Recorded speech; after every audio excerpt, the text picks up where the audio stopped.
precizēt 5. pielikums. 5. pielikums.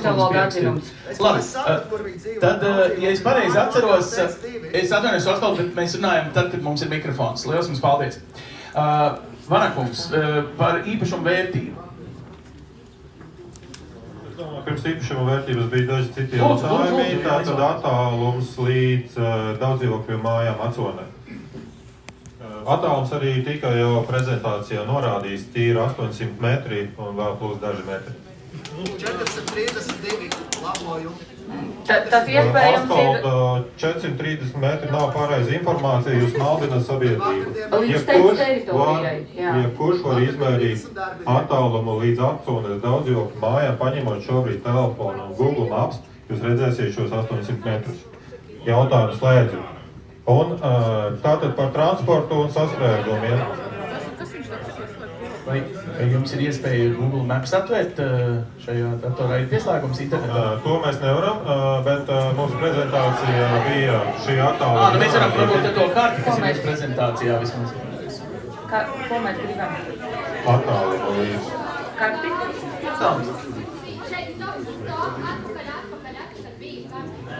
Augstāk. Šī karta, ne? Jā. Tātad. Šeit ir attālums, šeit atrodas daudzdzīvokļu mājas Acone, un pirmā māja tiek mērīta no stūra līdz šai teritorijai, kas ir 823 metri.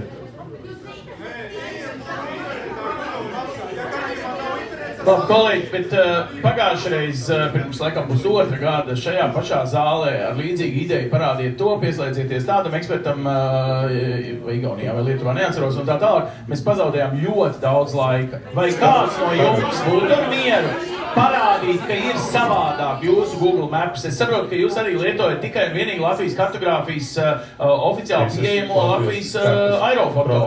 Šis izstāsts pēc aerofoto. Nu, tad, ja jums ir cita, lūdzu atnesiet to, bet ja mēs sāksim parādīt, pierādīt, tad šī nebūs apspriešana. Jūs vēl galā tiksiet bez jautājumiem. Mums bija kungs, kas būs otrais, kas uzdos jautājumu. Kundze, es atceros, ka jūs esat 4. Par šo, lūdzu, par šo. Ancīt, mēs pabeigsim iepriekšējos jautājumus. Jūs par transportu. Tātad par transportu bija nākamais jautājums. Ļoti svarīgs jautājums. Ko būs ar vidi, kad 200 kravas mašinas brauks šeit katru dienu? Kundze, ieiet lūdzu pie kolēģis, paskiet, par kuru jūs vēlaties precizēt. Vanakungs tagad atbildēs uz citiem jautājumiem. Transporta plūsma. Jo, ja jūs sāksiet attālināt metodi... Jansonu iela 432 metri. Ko jūs vēlaties? Man valūtas pieeja. Jā, Jā, Viņa vēlējās citu karti vienkārši pievienot. Tad jūs vēlaties parādīt šajā kartē ko? Kundze? Kundze, vai jūs varat izskaidrot, kas bija tas, ko jūs šajā kartē redzat savādāk nekā tajā iepriekšējā? Tā, labi, okay. Tātad tiek klāji ignorēts, ka Robežu novadā un arī Salaspils novadā tur ir apbūve dzīvojamā. Tas, ka tur ir industriālā zona, vēsturiskā, tas nenozīmē, ka mums nav vēl papildus jānoslogo šī vieta. Tur klāji tiek ignorēts, ka Robežu novadā tur ir dzīvojamās mājas. Lūdzu, respektēt, Andri, cilvēks runā. Jums kauns nav? Jūs par mani runājat? Kas ir Andris? Runā. Vanakungs runā. Vanakungs pārbaudīja karti un precizējām attālumu. Vajag būt multitasking un skatīties. Labi, es atvainojos, bet tad vienosimies, vienosimies tad par procedūru. Tātad katru reizi runā viens cilvēks, arī jūs, kungi, ja jūs vēlaties diskutēt ar Vanakungu, jums ir iespēja pēc tam palikt un satikties un ko. Lūdzu, nenovēršat uzmanību, jo Sigits kundze bija ļoti emocionāli aizskarta par to. Savukārt, kundze, jūs norādījāt, ka tur ir vairākas apdzīvotas vietas, vai jūs, kā lai saka, esat mērījuši visu attālumus, jo šobrīd jautājums jau bija par tuvāko, vai ne? Mēs bijām tātad no paredzētās darbības vietas, mēs esam attālumus norādījuši vistuvākajām dzīvojamajām mājām. Un ja jūs liekas, ka kādā no adresēm nav norādīta, lūdzu to rakstiskā veidā paziņojiet, mēs noteikti to izvērtēsim. un iekļausim papildus informāciju. Bet mēs esam diezgan pārliecināti, ka nav nevienas dzīvojamās mājas tuvāk par šiem mūsu norādītajiem attālumiem, un tuvākā šie 800 metri ir atsones daudzdzīvokļu dzīvojamās mājas. Tā, un, lai precizētu, tātad geokonsultanti lietoja karti, kur jūs saņemat kadastras.lv, kas ir Latvijas oficiālā karta pareizi. Jā, Jūs nelietojāt kādu jums atsūtītu karti, jūs nelietojat Google Maps, jūs lietojat oficiālu Latvijas karti. Jā, tieši tā. Sirsnīgs paldies. Tā, otrais, jā, mēs neesam pabeiguši. Pirmās kundzes uzdotos jautājumus par transporta plūsmām un sastrēgumiem.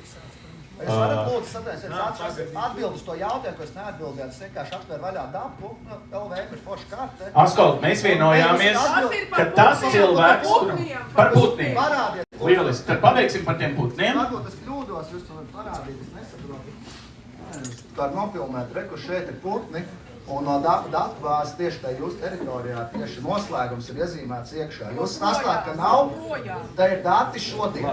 Jūs būtu ar mieru atsūtīt šo sabiedriskajā apspriešanā, jo jūs mobīlo telefonu redzat jūs, un tagad es, un jūs man vidzināt gar acīm. Jā, Ozoles datubāze ir oficiāla bāze jau 20 gadus Latvijas Republikā. Lūdzu, cienījamie geokonsultanti, vai jūs esat viņu apskatījuši šajā apkārtnē redzamos objektus no Ozoles datubāzes? Tas ir dabas veicinājums.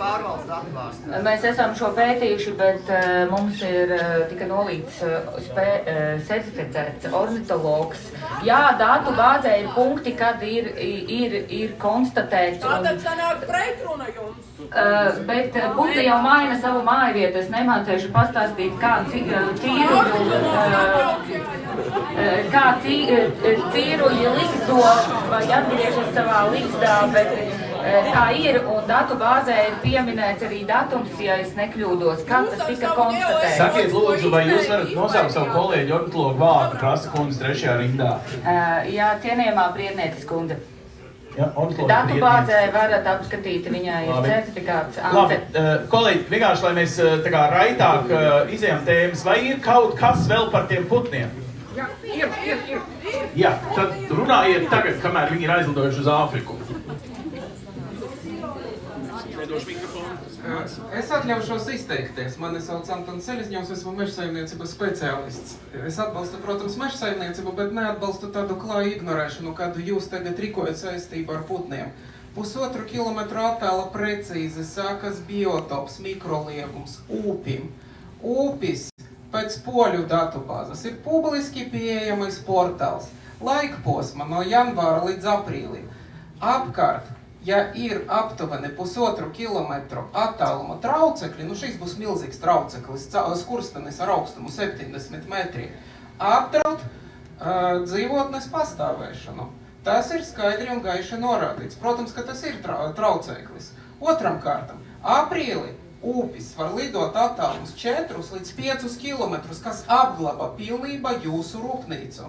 Tas ir jāņem vērā, bet tas netika ņemts vērā. Bet jūsu metodoloģija bija ļoti smuki aprakstīts, kā apskata veikta mājā. Nu, protams, ka mājā, tāpēc, ka putni tolaik nav aktīvi, sēž līgzdās principā. Bet ko jūs iesakat darīt no janvāra līdz aprīlim, piemēram? Jūs pārstrauksiet stācijas darbību šajā gadījumā? Un otrs jautājums es par mežu uzdošu arī. Bija rakstīts, ka mežs nav vērtīgs. Bet tas nav atbilstoši. Jūsu kopējā platība, ko jūs tikko norādījāt, atmežošana, nevis apmežošana, ko es plānoju darīt, ir aptuveni 4,7 hektāri. Pēc valsts likumdošanas tā ir bez maz vai maksimāla galvenas cirtes platība. Pierīga, kur tāpat Rīgas mežu platība katru gadu samazinās. Ko var redzēt statistiski? Tie ir publiski pieejami dati. Valsts meža līdz apveceļam tuvākai Pierīga nav sastopamies. Tas ir otrs. Un šeit jūs gandrīz 5 hektārus gribat atmežot, kur jaunaudzes izveidojas arī priežu apaugums. Es tikai atgādināšu, ka priedes īpatsvars mežos pastāvīgi samazinās pēdējo 20 gadu laikā. Un šeit vienkārši tik iznīcināt vērtīgu jaunaudzi, nu, piedošana, man savu pēcteču acīs būtu kauns. Bet es saprotu, ka jūs nedzīvojat tā novada, nedzīvojat tā apkārtne. Jums būtu iespējams izvēlēties arī citu vietu būvniecībai, nevis paša Pierīga, kur mežu skaits pastāvīgi samazinās. Ir arī brīvas lauksaimniecības zemes valstī, kuras nevar izmantot par āram zemēm. Bet kāpēc tad tur nevar izbūvēt, lai netraucētu putniem meža saimniecībai? Paldies!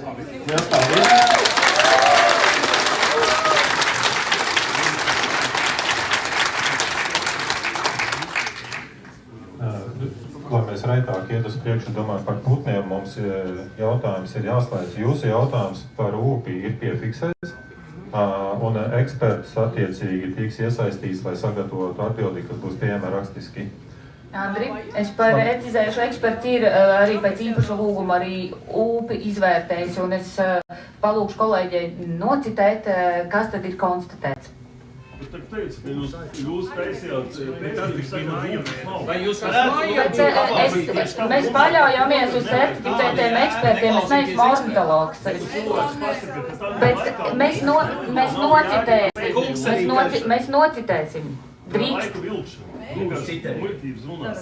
Vilšana ir tas, ka jūs kliedz no vietas. Ūpis nelido tajā laikā. Priekš kam tas... Kungs, te mēs dzirdēsim citātu no eksperta ornitologu, tur mēs dzirdējam no mežsaimniecības eksperta. Es nezinu, vai jūs esat mežsaimniecības vai ornitoloģijas eksperts, bet tad mēs kopā, jo es arī neesmu, noklausīsimies, ja?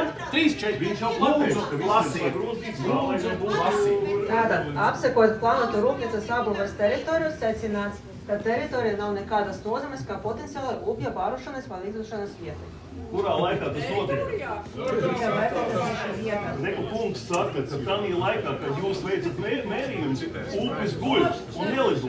Un vajag veikt mērījumus tā, kad viņš lido, un tad jūs uzteicat ziemā, tā kā putnus guļ, viņa nav.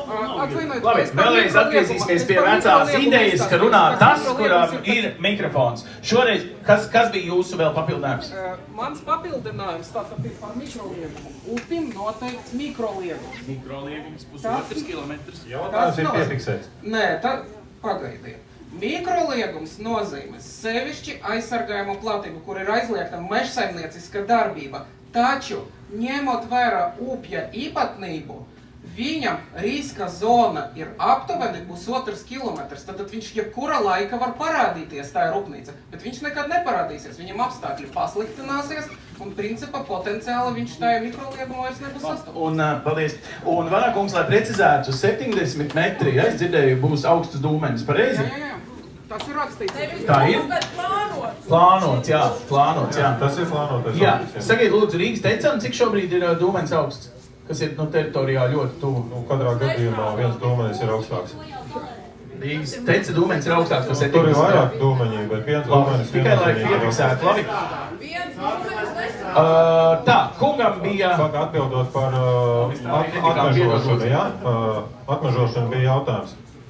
Šī teritorija ir rūpnieciskās apbūves teritorija, un lai jebkāda rūpniecība attīstītos atmežošana, ir jāveic, vai tā ir mūsu stācija vai kāda cita ražošanas attīstība šeit būtu paredzēta atmežošanai neizbēgams process. Tā, kolēģi, es redzu, ka mums ir ļoti daudz rokas. Es paziņošu tad savus, tā teikt, jaunos nosacīt spēles noteikumus. Tātad, pirmkārt, es iešu pie tiem, kurus es neredzēju, kā jautājumu uzdevējus pirms 2 dienām. Jā, vienkārši, lai jums būtu arī skaidrs, kungs. Tad otrkārt, es aicinu izvēlēties svarīgāko no jautājumiem, lai viņi arī nepārklātos viens ar otru. Un Vanakungs, mēs tad, Magadināt, bija vēl kaut kas būtisks, ko kundze, kad uzdevam, mēs par transportu Granītielā. Atcerieties, bija jautājums, ka ir tātad ļoti liela transporta noslodze jau šobrīd.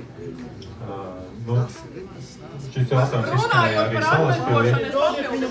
Sigit, mēs ar jums vienojamies jau 2 dienas pēc kārtas, ka jūs...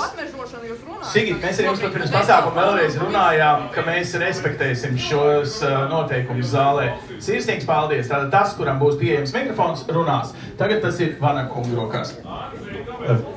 Par transporta plūsmām, jā, tad visi, kas mēs šķērsojam šo Granītu ielas un Krustpils ielu krustojam, zinām, ka tur veidojās sastrēgumi, un šobrīd jau tā intensitāte transportu ir tik augsta, ka tas gandrīz katru dienu darba laikā un arī rīta un vakara stundās šeit sastrēgumi ir novērojami. Un, lai to risinātu, šis krustojums ir jāpārbūvē.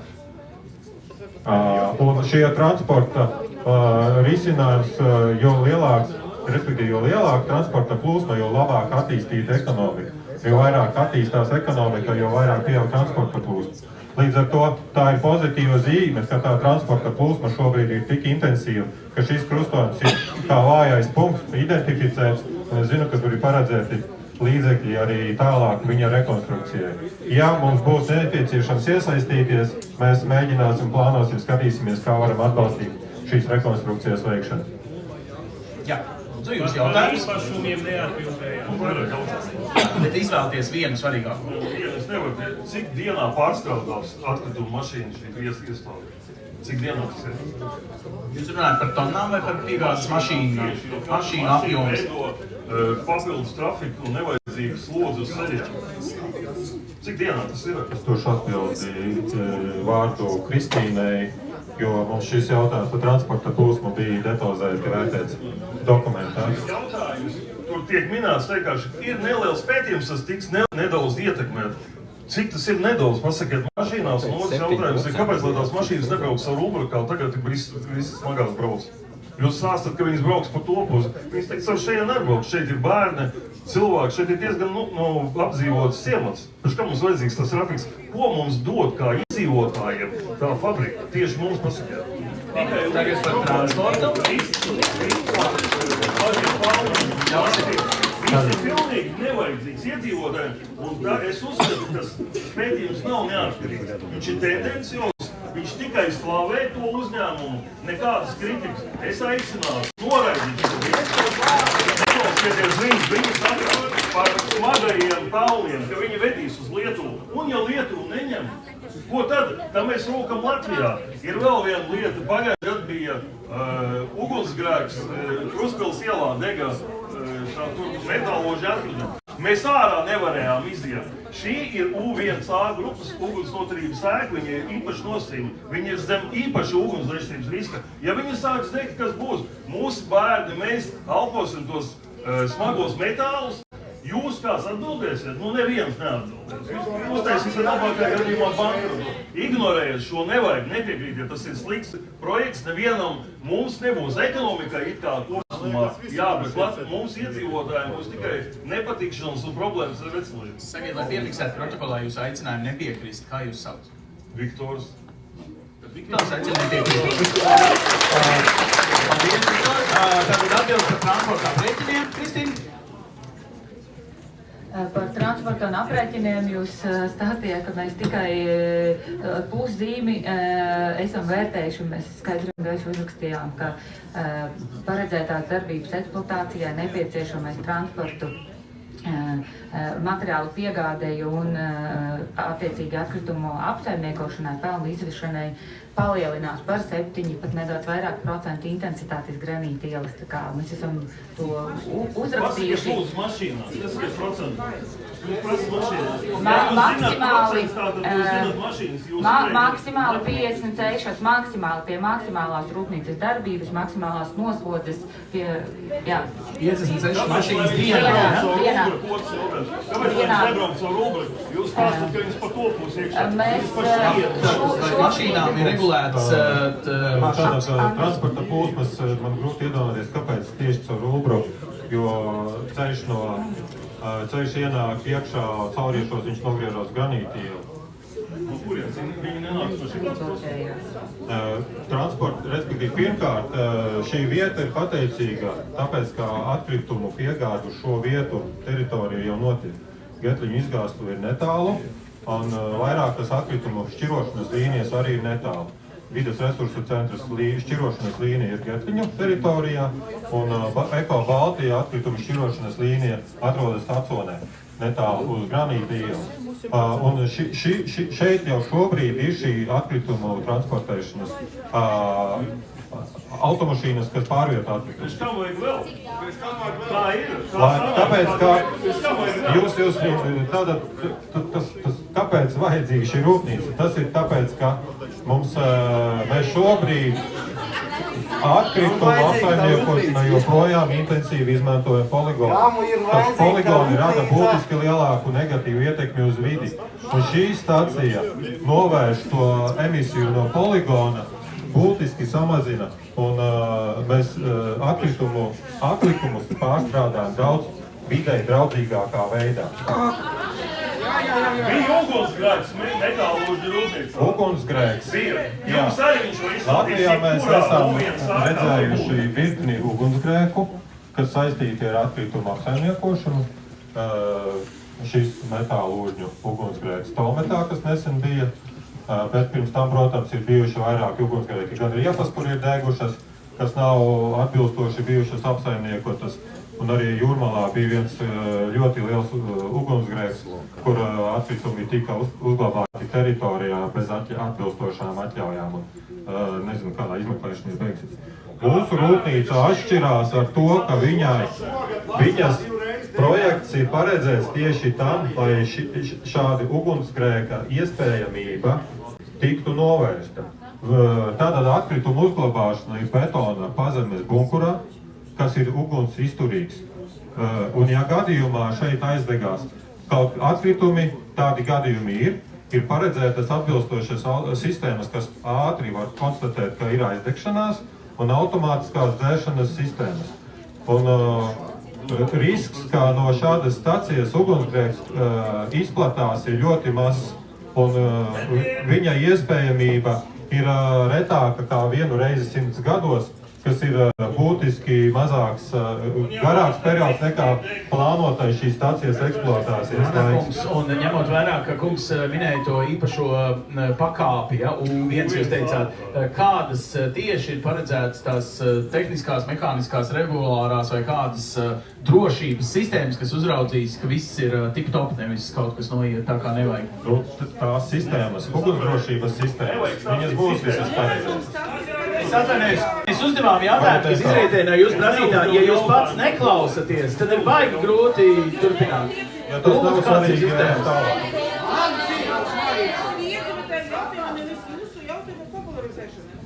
Labi, tad, kolēģi, kā jau es teicu,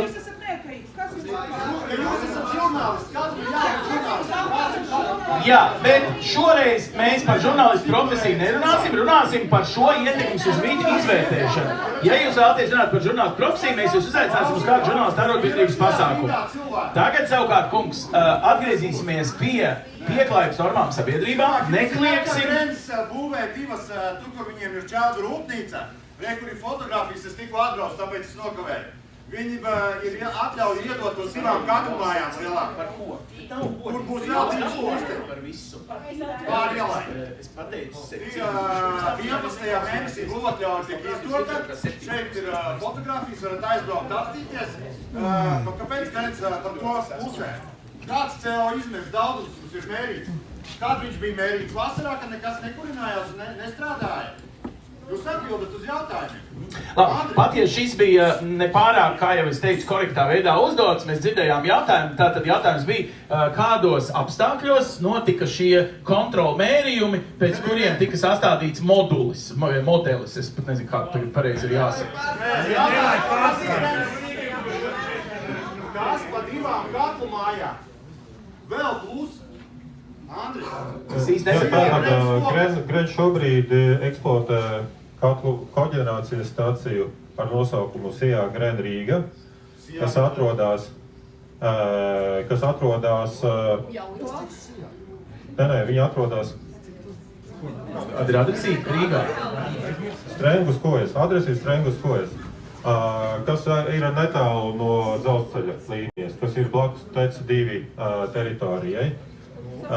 Tātad, un šobrīd būvniecībā mēs esam uzsākuši katlumāju, kuras kopējā jauda būs 50 megavati, un kas par kurināmo izmantos koksnes šķeldu.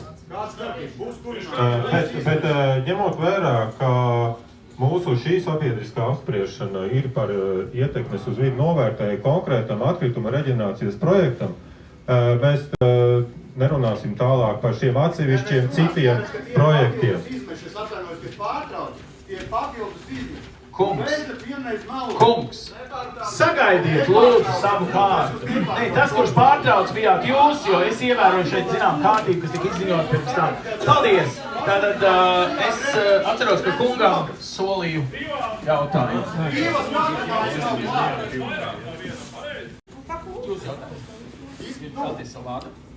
Man sauc Artis Žēgurs. Es arī iepriekš uzdevu to jautājumu, nekādas atbildes nesaņēmu no iepriekšējās reizes, un es to atkārtošu. Tātad runa ir par chloru. Ja mēs apskatāmies plastmasas atkritumu chloru sastāvu, tad chlors ir apmēram 1 līdz 2%. Chlors ir kaujas gāze, kurš sadegot izdalās, un viņš ir ārkārtīgi toksisks. Viņš ir 3 mg kubikmetrā piesārņo jau, tātad tas gaiss nav elpojams. Ja mēs sadedzinām 100 kg atkritumu plastmasas, tad izdalās, ja viņš 1%, tad izdalās 1 kg chlora, kurš piesārņo 300 000 kubikmetru gaisa. Cik daudz plastmasas ir plānots dedzināt dienā jūsu stacijā un kā jūs ar to chloru tiksiet galā, kā viņš tiks neutralizēts, kur tad, lai, cik es saprotu, tad tas 1 kilograms no 100 kilogramiem, ja tur ir dienā paredzēts dedzināt 1000 tonnas atkritumu, ja es pareizi saprotu, dienā, tad tas chlors tur būs tonnā. Un kā jūs tas viss izplūdīs par to skursteni gaisā un... 200 000 gada. Paldies! Lūdzu skaidrojumu! Šo jautājumu atbildēs mūsu eksperts. Labvakar, mans vārds ir Māris Bremšs, es pārstāvu kompāniju Geokonsultants un es piedalījos attiecīgi gaisa piesārņojuma novērtējuma sadaļas izstrādē. Tātad es atļaušos precizēt kungu un varbūt nedaudz palabot. Plastmasā nav chlora kā tāda. Plastmasā var būt chlora savienojumi. Un, attiecīgi, ja plastmasa deg, tad neizdalās chlors, bet izdalās sālskābe, respektīvi chlora hidrīts vai ūdeņraža chlorīds, sauciet kā gribiet. Attiecīgi, mūsu pētījumā faktiski ir parādīts tas, ka to atkritumu sastāvā, kas ir paredzēta sadedzināšanai, ir apmēram 0,5% šāda chlora savienojuma. Bet iekārta kā tāda, šī sadedzināšanas iekārta, projektēšanas parametri paredz to, ka viņi var sadedzināt un nodrošināt dūmgāzes attīrīšanu gadījumā, ja atkritumos ir līdz 1% šo te chloru savienojumu. Attiecīgi, tas norāda to, ka nodrošinot, ka atkritumos būs šis 1% chlora, tā teikt, normatīvi netiks pārsniegt. Paldies! Tāpēc normatīvā ir 850 grādi līdz 1%. Atkal, lai jūsu jautājums tiktu dzirdēts, pienāciet tuvāk vienkārši. Šo jautājumu jūs atbild būs nepareizi. To viņi es paskaidrošu. Cik dienā plastmasa tiek sadedzināta, tātad kopējais atkrituma apjoms, kurā ir iekšā plastmasa, vai ne?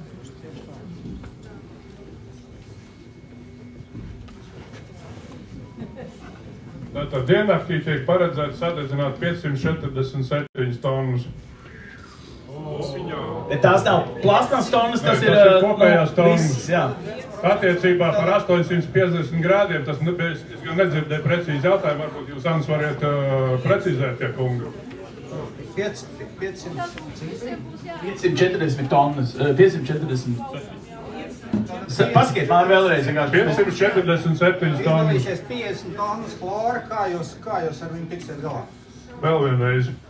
Tātad atkritumos ir paredzēts līdz 1% chlora, tātad 1% no 500 ir 5. Jā, var būt līdz 5 tonnām chlora savienojumi, jā. Tātad, bet rūpnīca ir projektēta tā, ka attiecīgi šīs te attīrīšanas iekārtas... Jūs minētie chlora savienojumi, viņi ir toksiski vai ne? Atbildiet. Tātad, sadegšanas rezultātā radīsies ūdeņraža chlorīds jeb šo sālskābe. Tātad ir vai nav bīstami? Tas bija jautājums. Protams, ka sālskābes tvaiki nav nekas diži labi patīkams, ja?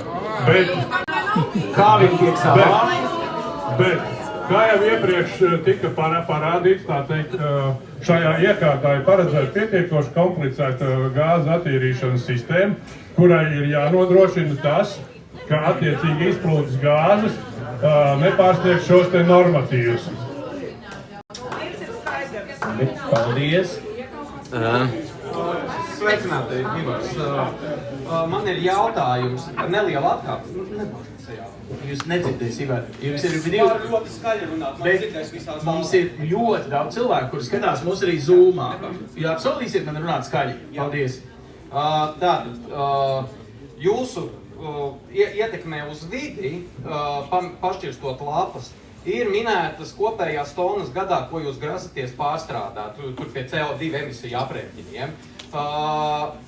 Šīs tonnas jūs grasaties iegūt Latvijā. Neliela atkāpa būs. Statistika par 24. gadu saka, ka jums šo tonu pietiek.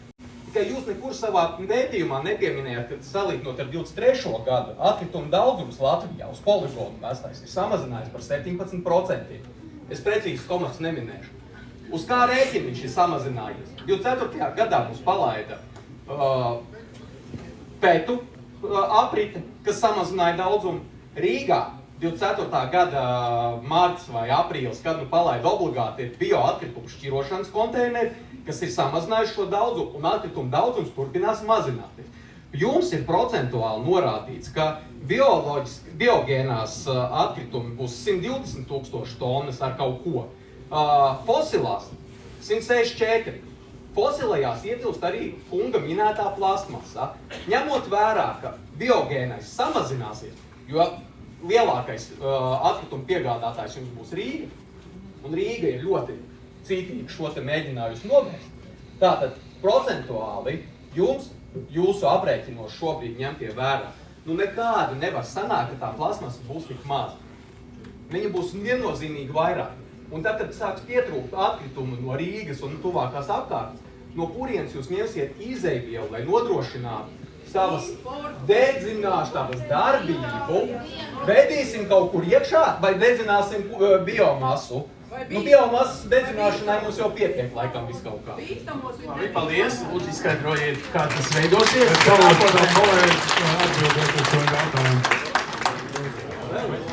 Jā, labvakar. Kā jūs sauc? Kaspars Strādnieks pārstāv Dieva konsultantu. Nokomentējot šo te jautājumu par nepieciešamajām jaudām un tam līdzīgi. Tur ir jāstāsta mazliet plašāk, ja mēs runājam tieši Latvijā par radīto sadzīves atkritumu daudzumu, neskatīsimies ražošanas atkritumus, vienkārši sadzīves atkritumus. Tās ir 900 000 tonnas gadā, vidēji gadā. Ja mēs paskatāmies Eiropas pieredzi, paskatāmies šo statistikas datus par Eiropu, cik tad daudz atkritumu nonāk reģenerācijā, tad mēs redzam, ka vidēji Eiropas Savienības valstīs tie ir apmēram 25%. Tas ir ieskaitot arī tās valstis, kur ir atkrituma apglabāšana, kur darbojas atkrituma poligoni. Ja mēs paskatāmies tās valstis, kur ir attīstīta reģenerācijas tehnoloģija, 40% aiziet uz reģenerāciju. Līdz ar to, ja mēs skatāmies šīm te 900 000 tonām, kas ir Latvijā, tad šis skaitlis 200 000 tonnas pārstrādes reģenerācijas jauda, viņa drīzāk pati ir nepietiekama. Un, ja mēs skatāmies uz priekšdienām, šobrīd mums vēl nav limiti apglabāšanai, šie 10%. Ja mēs skatāmies uz priekšdienām, kad stāsies spēkā šie limiti, tad ir pilnīgi skaidrs, ka šīs 200 000 tonnas ir nepieciešams, jā. Es papildījos. Un par šo biogēnisko daļu jūs jautājāt, kas ir šajos emisiju aprēķinos par siltumnīcas efekta gāzu rašanos. Biogēniskā daļa ir arī plasmasā un arī apģērbā, kas atlikumi sajauktā atkrituma masa arī daļēji nonāks mūsu atkrituma reģenerācijas stacijā. Tā kā tas ir daļa no šī aprēķina, kas ir vērtēta no mūsu iepriekšējās pieredzes, ilglaicīgi izmantojot. Tie visi ir pieņēmumi, jo jūs precīzi izmērīt to nevarat visu. Mēs varam izmērīt. Tiek mērīts CO2 un attiecīgi tas CO2 izmešos, kas ir radies nesenā periodā, cilvēku pastāv, šādā vēsturiski nesenā periodā, to var atsevišķi nodalīt un izmērīt no tā, kas ir ilgtermiņā iegūtais CO2 no fosīlajiem resursiem, kas būtu šī plasmasa, kas izmantota ražošanā no plasmas. Kundze, vai jums jautājums par šo tēmu, tieši par pašiem dedzināmajiem resursiem, lūdzu? Labvakar, man būs precizējoši jautājums. Teiksim, būs nepieciešams arī imports, jūs piesaistīsiet importu, ja jā, tad no kādām valstīm un kādos apmēros? Un vai jūs izmantosiet dzelzceļa līnijas? Mūsu ietekmes uz vidi novērtējumā skaidri aprakstīts, ka mēs plānojam izmantot Latvijā radīto atkritumu atlikumus un neesam plānojuši importu. Gadījumā, ja pēc 15-20 gadiem atkritumu plūsmas būs mazākas, mums ir rezerves variants, kas arī ir precīzi aprakstīts, ka mēs izmantosim zemes kvalitātes biomasu. Un par biomasu runājot, viņa ir plaši pieejama Latvijā joprojām. Tieši zemes kvalitātes biomasa bieži vien ir eksporta produkts, jo Latvijas katlu mājas tehnoloģija nav pietiekoši attīstīta, lai šī zemes kvalitātes biomasu nopirktu. To parasti nopērk enerģētikas uzņēmumi Skandināvijā, uz kurieni tiek eksportēts šis materiāls. Tā, vai ir, jā, kundze, papildināt? Tātad jūsu atbildi ir viennozīmīgi, nē, importa kravas šeit neienāks. Tieši tā. Un tātad vēlreiz par dzelzceļu runājot. Neesam plānojuši izmantot dzelzceļu. Piefiksēsim protokolā šo atbildi, jā. Pēc Sigitas Veides un pēc jūs vēlaties pateikt vārdu? Nu, tīri, lai protokolā būtu. Paldies, Kristīne. Kristīna Anmane. Un tagad, kungs, jūsu jautājums? Kas ir manis rīks? Kārlis Opincāns, Robežu no deputāts, jautājums. Ņemot vērā, ka ir ieradušies tikai maza daļa no tuvējo ciematu iedzīvotājiem, vai ir vērtētas citas vietas, kur veikt šo te atkritumu dedzinātavu tālāk no apdzīvotām vietām? Un otrs jautājums, kā no tā labums ir Robežu novada iedzīvotāji, izņemot izzāģētu mežu un toksisku gaisu? Paldies! Paldies! Kā tika vērtēts alternatīvas un kad? Te ir precīza atbilde par alternatīvām. Mēs pašvaldībām, tā skaitā Robežu pašvaldībai, sūtījām vēstuli ar lūgumu norādīt iespēju potenciālu teritoriju, kur šādu rūpnīcu varētu attīstīt. Neesam saņēmuši atbildi, kurā šī teritorija. Mēs sūtījām gan Robežu, gan Salaspils, gan Rīgas pašvaldībai, un neesam saņēmuši informāciju par alternatīvu labāku vietu, kur šādu rūpnīcu būvēt. Attiecībā par labumiem jūs redzējāt šos iegūmus Latvijas tautsaimniecībai, un Robeži ir daļa no Latvijas, un arī Robeži iegūst no Latvijas attīstības. Un tev ir papildus jautājums, vai līdzīgi vēstuli... Mums tā neinteresē Latvija. Jā, bet, Vanakungs, atcerieties, mēs sanājam, ka tas, kurš uzdod jautājumu mikrofonā, tas saņem atbildi. Kundzei bija jautājums, vai līdzīgs jautājums tika vaicāts arī Rīgai un, kas vēl ir pašvaldība? Nu, Salaspilī, ja? Vai jūs vēstules rakstījāt tikai Robežiem vai arī Salaspilī un Rīgai? Mēs rakstījām vēstules visām šīm trim minētajām pašvaldībām. Kāpēc netika iesaistītas citas pašvaldības, proti citi reģioni vispār? Redziet, Latvijas teritorija nav tik mazāka nekā. Šai stācijai ļoti būtisks ir siltumenerģijas lietderīgas izmantošanas aspekts. Nu, jums komunikācija. Un Rīgā ir vienīgā vieta Latvijā, kur šāda stācijā visu saražoto siltumenerģiju var lietderīgi izmantot. Un bez šī būtiskā aspekta stāciju faktiski nav iespējams uzbūvēt. Tādēļ tiek vieta atrasta tuvu pilsētai Rīgai, kas ir ne tikai siltumenerģijas jautājums, bet arī vieta, kur visvairāk tiek radīti atkritumi un ir vismazākās transporta plūsmas pārvadāšanas attālumā.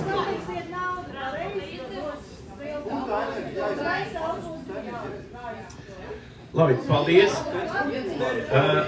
Jūs pieskaties uz jautājumiem? Nē, mēs atvainojiet, kā kurā uzņēmē darbībā cilvēki, jā. Bet tagad vēlreiz atgādinu jau 17. reizi, kundze, jūs prasījāt, jūs saņemat, kur jūs mikrofons pēc līdzīgas schēmas vienmēr var pieteikties arī daudz jautājumiem, nevis klikt no vietas. Cik tu var celt? Labdien! Jā, ja ir Sigita, es droši gribētu Sigita iedot. Vai jūs varētu lūdzu uzdot jautājumu, lai nekavētu? Mani sauc Veronika. Ja uzdev jautājumu Salaspilī, jo viens no noteikumiem, kur es izpildīju pirms tam, bija par to, ka tie, kas prasīs.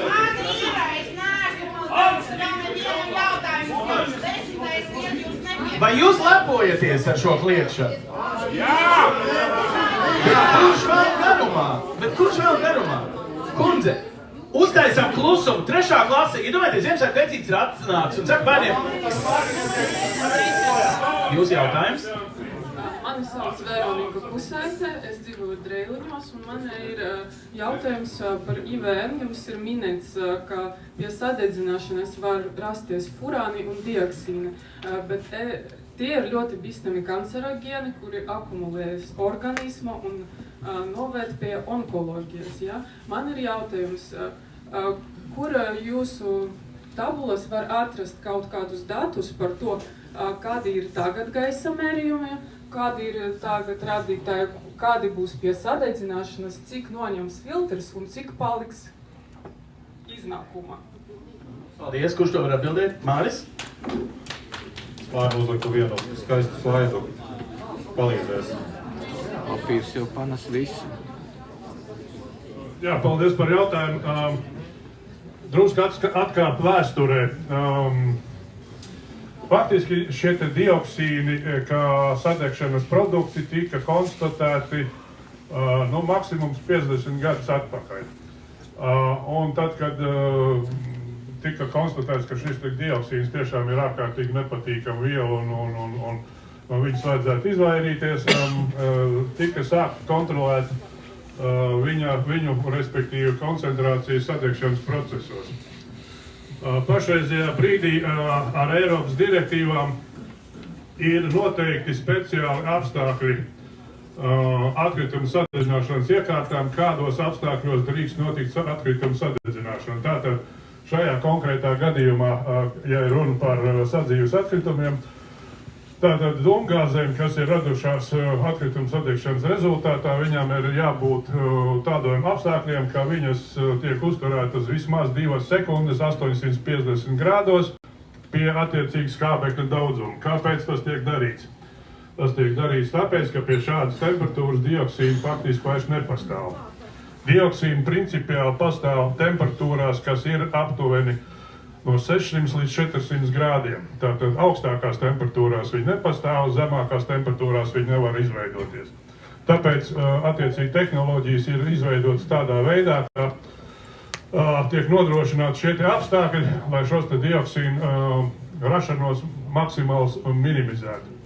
Tālāk, kā jau tika minēts, pēc sadegšanas kameras ir paredzēts speciāls attīrīšanas iekārtas, kurās tiek izmantot aktīvā ogle, kas attiecīgi šos dioksīnus savāc un respektīvi izvāc no šīm dūmgāzēm, un pēc tam šie atkritumi tiek apstrādāti jau apsaimniekot kā bīstami atkritumi. Tūliņ es pateikšu. Tātad tiesību aktos ir noteikti, kāda drīkst būt šo dioksīnu koncentrācija izplūdes gāzēs. Tie ir nanogrami kubikmetrā. Tas ir, es ilustrēšu tādā veidā, ka, lai šādu daudzumu konstatētu izplūdes gāzēs, paraugošana notiek apmēram diennakti, lai savāktu šos dioksīnu daudzumus uz speciālu absorbentu un pēc tam attiecīgi veiktu analīzi un pateikt, cik daudz tur tie dioksīni ir. Definīcijā kļūda absorbents. Jūs runājat par absorbentu, nevis absorbentu, jā? Es jums tūliņ paskaidrošu. Absorbents ir tilpumā. Es jums tūliņ paskaidrošu. Absorbents ir tilpumā, absorbents uz virsmas. Šī ir filozofiska kategorija, kur tad notiek absorpcija. Vai attiecīgi ogles virspusē vai ogles tilpumā. Principā, ja ir runa par granulām, tādā gadījumā tas notiek ogles tilpumā. Paldies! Man gribu tā definēt. Bet Bet rezultāts, respektīvi, ir ražotāji garantētās koncentrācijas skurstenī, kāds būs šiem dioksīniem. Attiecīgi veicot modelēšanu, modelēšanas programma, rēķinot šos te dioksīnus, faktiski uzrādīja šajā te izkliedes mākonī nulles. Tāpēc, ka tās koncentrācijas, kas ir paredzamas gaisā, vienkārši ir tik nelielas, ka viņas nav konstatējamas. Jūs variet smieties, bet tas tā ir. Tātad, Vanakungs, šis ir mirklis, kad jāatgādina, uz cik grādiem kurināsies, ja tā var teikt, jūsu ražotne. Tātad mēs zinām, ka pie 650 grādiem dioksīni jau vairs neveidojas. Kāda ir grādi jūsu ražotnē? Mūsu ražotnē ir temperatūra minimāli 850 grādi līdz 1000 grādiem un nedaudz vairāk. Un par dioksīniem faktiski es zinu, tas ir satraucošs jautājums, bet es kā uzņēmējs, operators, par dioksīniem esmu ļoti pārliecināts, ka kamēr mēs šo temperatūru uzturam, dioksīnu emisijas būs patiešām normatīvu vērtībās un nav jāstraucās par to negatīvo ietekmi uz veselību. Vai par šo ir vēl detaļas? Jā. Par šo konkrēti. Es tiešām nevaru sadzirdēt, ja kliedz visi. Kungs, vai jums ir par šo jautājums? Par nokšiem, par visām izplūdes gāzēm? Meiteni, kas bija tie precīzie skaitļi, kurš jūs gribējāt? Vai jūs saņēmāt atbildi? Īstenībā nē, jo es prasīju, cik ir tagad, cik būs pie sadegšanas un cik noņems filtrs. Un tik es saprotu, vienkārši vienā atbildi. Tehnoloģiski, vai jūs varat tajās šobrīdējais nosacīt stāvoklis pie sadegšanas, kā tas veidojas, man šķiet, tomēr bija atbildēts, bet ko dara filtrs, cik procentus no noņem, lai varētu pateikt? Tātad, jā. Cik ir šodien un cik ieliksies klāt?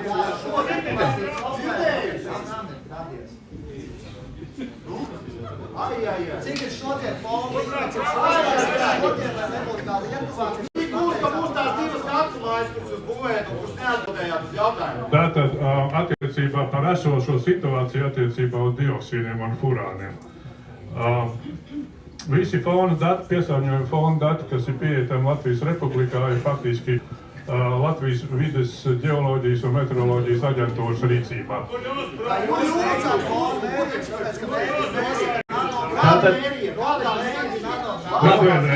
Visi fona dati, kas ir pieejami Latvijā pa jebkuru piesārņojošo vielu gaisā, ir Latvijas vides ģeoloģijas un meteoroloģijas aģentūras rīcībā. Māri, un kad jūs šos datus ielikāt savā modelī un modelim pievienojāt to? Es vēl neesmu pabeidzis. Tātad nav fona datu attiecībā par dioksīniem un furāniem, tāpēc, ka viņu koncentrācija gaisā ir tāda, ka to nomērīt nevar. Viņi ir tik maza, ka to nemērā. Nu re, tad Latvijas Republikā mēs uzzinājām to. Labi, tad jūs jautājums, Sigrid. Protokolam, es domāju, pareizi būtu. Man obligāti, jā. Labāk, mans vārds Sigita Veide, pārstāvu gan Stopiņu pagastu, gan, var teikt, arī vairāk. Biedrība vides sardze. Mans jautājums būtu gan Vanaga kungam, gan ģeokonsultanta visiem pārstāvjiem, visiem. Konkrēts jautājums. Kam ir jāvada sabiedriskās apspriešanas šī te sanāksme? Konkrēts jautājums. Kurām jūs domājat? Kuram ir jāvada? Kuram ir jāvada IVN, ietekmes uz vidu novērtējumu, sabiedriskās apspriedes sanāksme? Paldies! Kurām būtu jāvada? Šobrīd es kā moderators vadu diskusijas daļu. Vai sanāk, ka geokonsultanti jums bija jāvada pēc ministra kabineta noteikumiem? Sigita, saprot, ka jūs pati arī zināt pareizo atbildi, ja? Tad jums ir jāatbild un tad Sigita jums ieskaitīs vai neieskaitīs, ja? Mēs esam kā skolā gandrīz.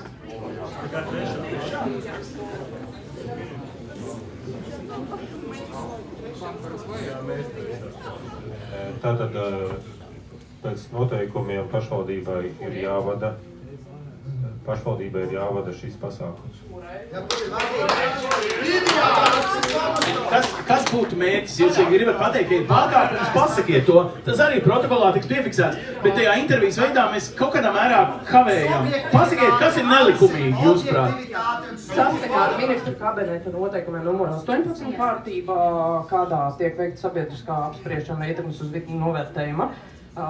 Nemaldos 46. punkts nosaka, ka pašvaldības pārstāvim ir jāvada sanāksme. Paldies! Sanāksme veicam nelegālā sanāksme, ja?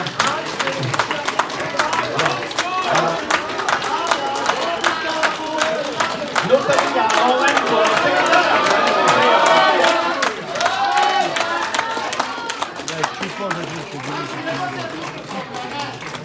Es pat īsti nezinu, vai man jums tagad ir jādod mikrofons.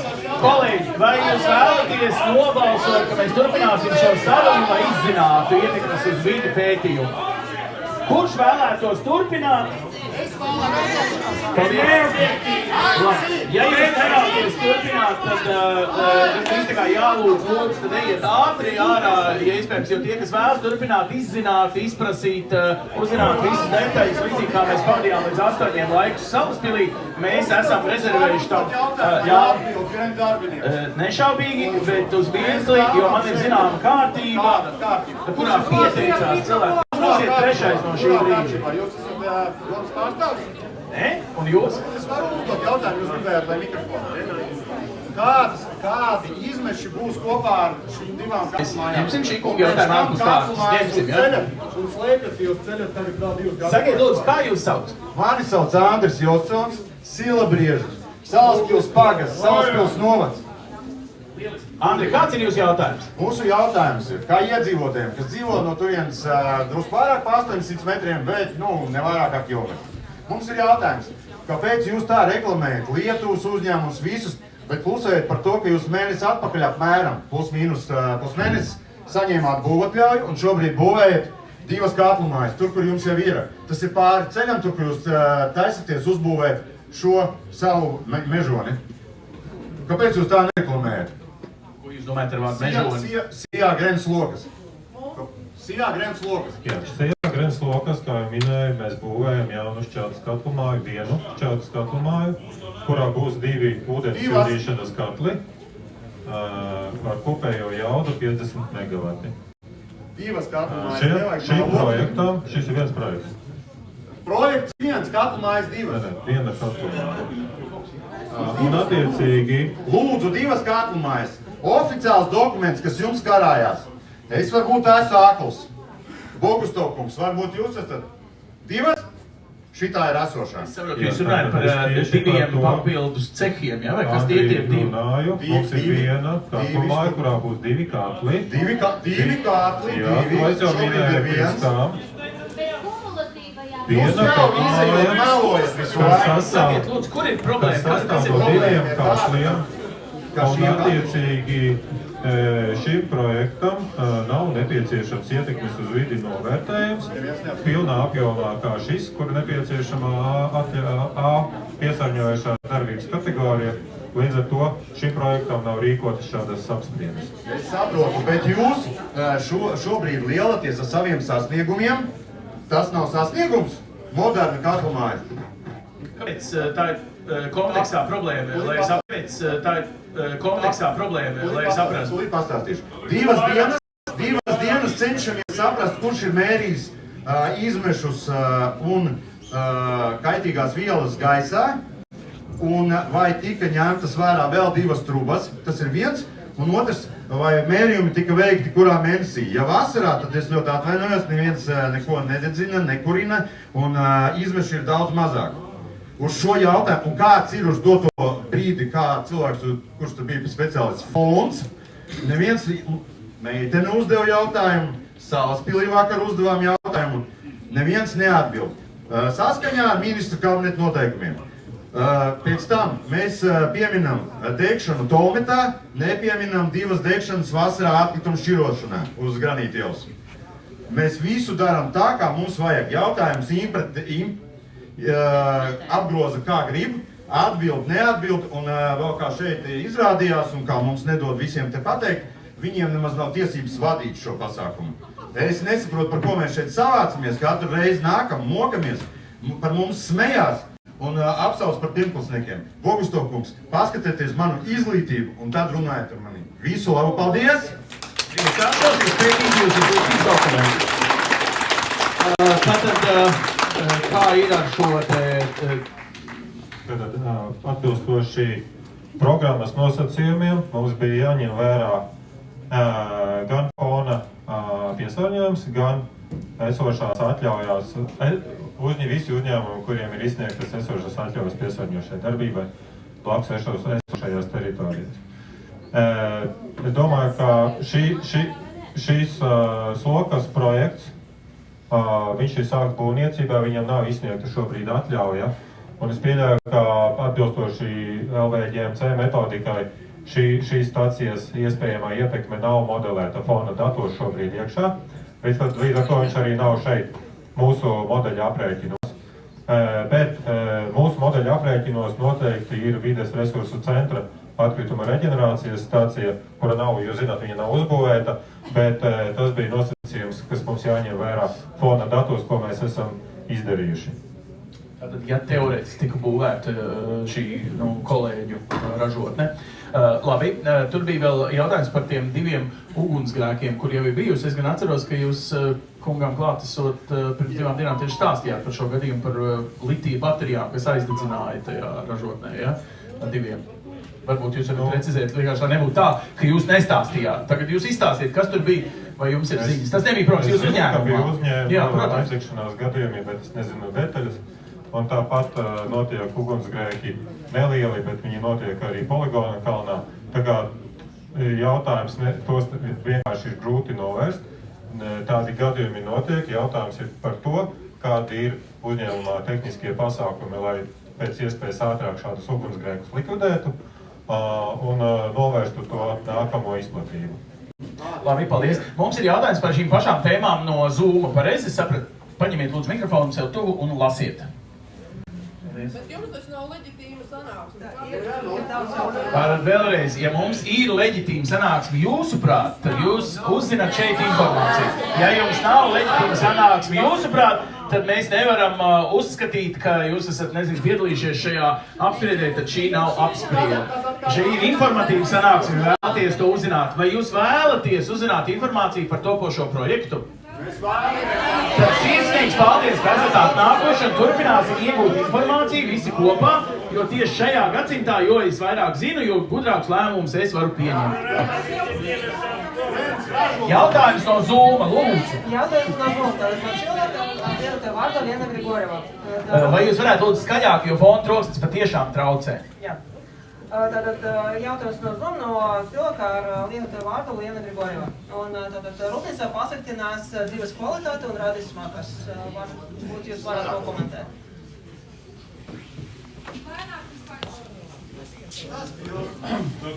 Paldies par jautājumu. Tas ir atkal drusku deklaratīvs, bet mēs varam varbūt atgriezties atpakaļ pie bildītes, kurā faktu rāda bija smags.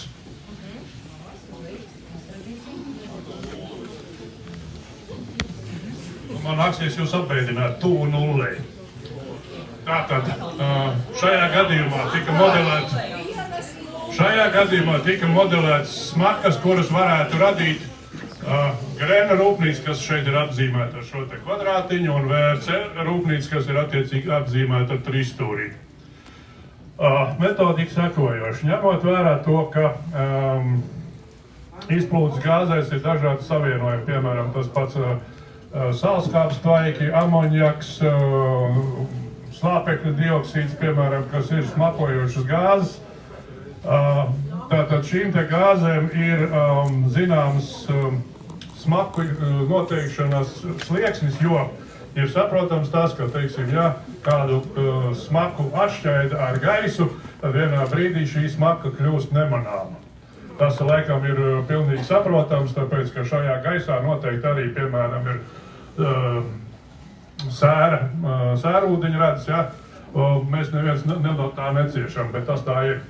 Nu, lūk, un attiecīgi sarēķinot visu šīs te gāzes un viņu smaku jutības slieksni, gan GREN gadījumā, gan VRC gadījumā mēs iegūstam kumulatīvo bildi šādu, kurā mēs redzam, ka attiecīgi šajā te brūnajā, kas jau vienreiz tika parādīts, apgabalā smaku koncentrācija ir 0,023 smaku vienības. Kas ir smaku vienība? Tātad viena smaku vienība ir tāda smaržojošas vielas koncentrācija gaisā, kuru ir spējīgi noteikti 50% no ekspertiem, kas veic šo te smaku mērījumu. Smaku mērījumi tiek veikti tādā veidā, ka vienkārši attiecīgi cilvēks sēž un šo te gaisu osta. Tātad, ja 50%, teiksim, normāli tie 4 cilvēki, kas sēž un osta šo te gaisu, tātad, ja viņi ir no 4 2 ir savoduši, tad tā ir viena smakas vienība. Saskaņā ar normatīvu gaisā ir pieļaujams 5 smakas vienības, lai, respektīvi, cilvēks justos vēl puslīdz ērti. Šajā gadījumā mēs redzam, ka mums ir runa dabā par 0,023 smakas vienībā maksimumā. Tātad cilvēks to nejutīs. Suns var būt, bet cilvēks noteikti ne. Paldies! Labi, paldies! Vai mums ir vēl jautājums no Zooma? Jautājums no Zoomā, no cilvēka vārda Jevģēnijs. Jums mikrofons ir ieslēgts, jūs varat uzdot savu jautājumu. Jā, labdien, paldies. Man ir radījis tāds priekšstats, un tas ir ļoti pārliecinoši, ka atslēgas punkts ir tas, ka vajag iesūkties trūbai, jā. Tātad attiecīgi patreiz tai trūbai ir piesukusies TES2, jā, tātad Latvenergo, kas ražo to enerģiju, piegādā klientiem, tātad attiecīgi ļoti labs, kas saka, peļņas projekts, jā, un šis ir valsts uzņēmums, kurš kopā Rīgas siltumu attiecīgi piegādā siltumenerģiju, jā. Kā mēs zinām, Latvenergo ir valsts uzņēmums, arī diezgan daudz līdzekļus arī novirza visādos veidā budžeta lapīšanai, jā, un novirza visādām dažreiz arī labām lietām. Sanāk, kad jūs pievienoties tai taurulē, jā, un attiecīgi jūs pārdostat to enerģiju, jā. Un man ir tāds jautājums, kurš, vai jums ir kaut kādas jau vienošanas, vai kaut kāda veida jūs vienojaties vai no ar pašu Latvenergo, vai no ar valsti, vai no Rīgas pilsētu, vai no Rīgas siltumu, vai no kādu citu. Kāpēc tieši jūs pārdosiet, jā, un par kādu cenu, kurš noteiks enerģijas cenas, jā? Un vai tad arī jūs savu kustu pēļņu līdzīgi, ka Latvenergo novirzīsiet labām lietām, ko arī valsts likumos ir noteikts, ko novirza Latvenergo. Lūk, un vai no šādu darbību, ka jūs varat darīt jebkurš gribētais pievienoties taurulē, jā, ierīkot no kādu savu katlu māju un destinot nezinu ko, jā, tad arī pārdot. Vai jums ir tomēr kaut kādas slēpanas vienošanas, kas, man visvairāk ir tāds liels aizdomas, jā, ka jūs tik pārliecinoši ejiet tirgu, būvējaties pa visu Eiropu un arī Latviju, jā, un esat pārliecināti, ka no mums pirks, jā, tad vai no jums nav kaut kādas slēpenas vienošanas, vai paldies. Kāpēc jūs uzaicinājāt? Jā, paldies, dzirdējām jautājumu. Vai jums ir slepenas vienošanās? Mums nav slepenas vienošanās. Mūsu pārliecība ir par to, ka šī siltumenerģija, ko mēs ražosim atkrituma reģenerācijas stacijā, būs konkurētspējīga. Ne tikai pret risinājumu, kas ir gāzes termoelektrocentrālais, bet arī pret šķeldas koģenerācijas staciju vai kapumāju risinājumu. Un mēs plēsim ar lētāko cenu piedāvāt.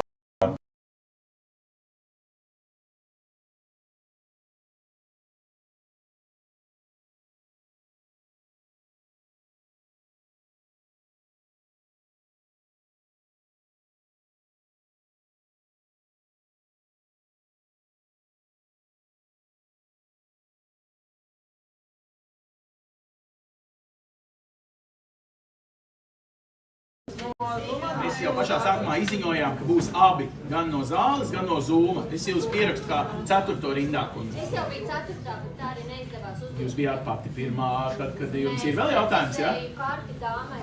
Jā, saprotu. Tad es jūs ņemšu atpakaļ rindā. Paldies. Tā, jautājums no Zoom, no cilvēka lietotā vārdā Antonā Proša. Un viņš tad prasa, tad aicina Sanversmes laikat sniegt datus par to, cik daudz atkritumu degvielas un citas biovistamas vielas būs vienlaicīgi stacijā.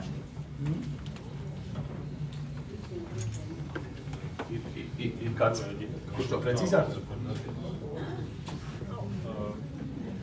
Kolēģi šobrīd apkopo precīzos datus, kas mums ir ietekmes uz vidu novērtējumu dokumentā precīzi uzrādīti, respektīvi atkritumu kā kurināmā materiāla lielā apjoma uzglabāšana nav paredzēta. Tas būs tikai tas materiāls, kas tiks atvests un izkrauts šajā pieņemšanas bunkurā.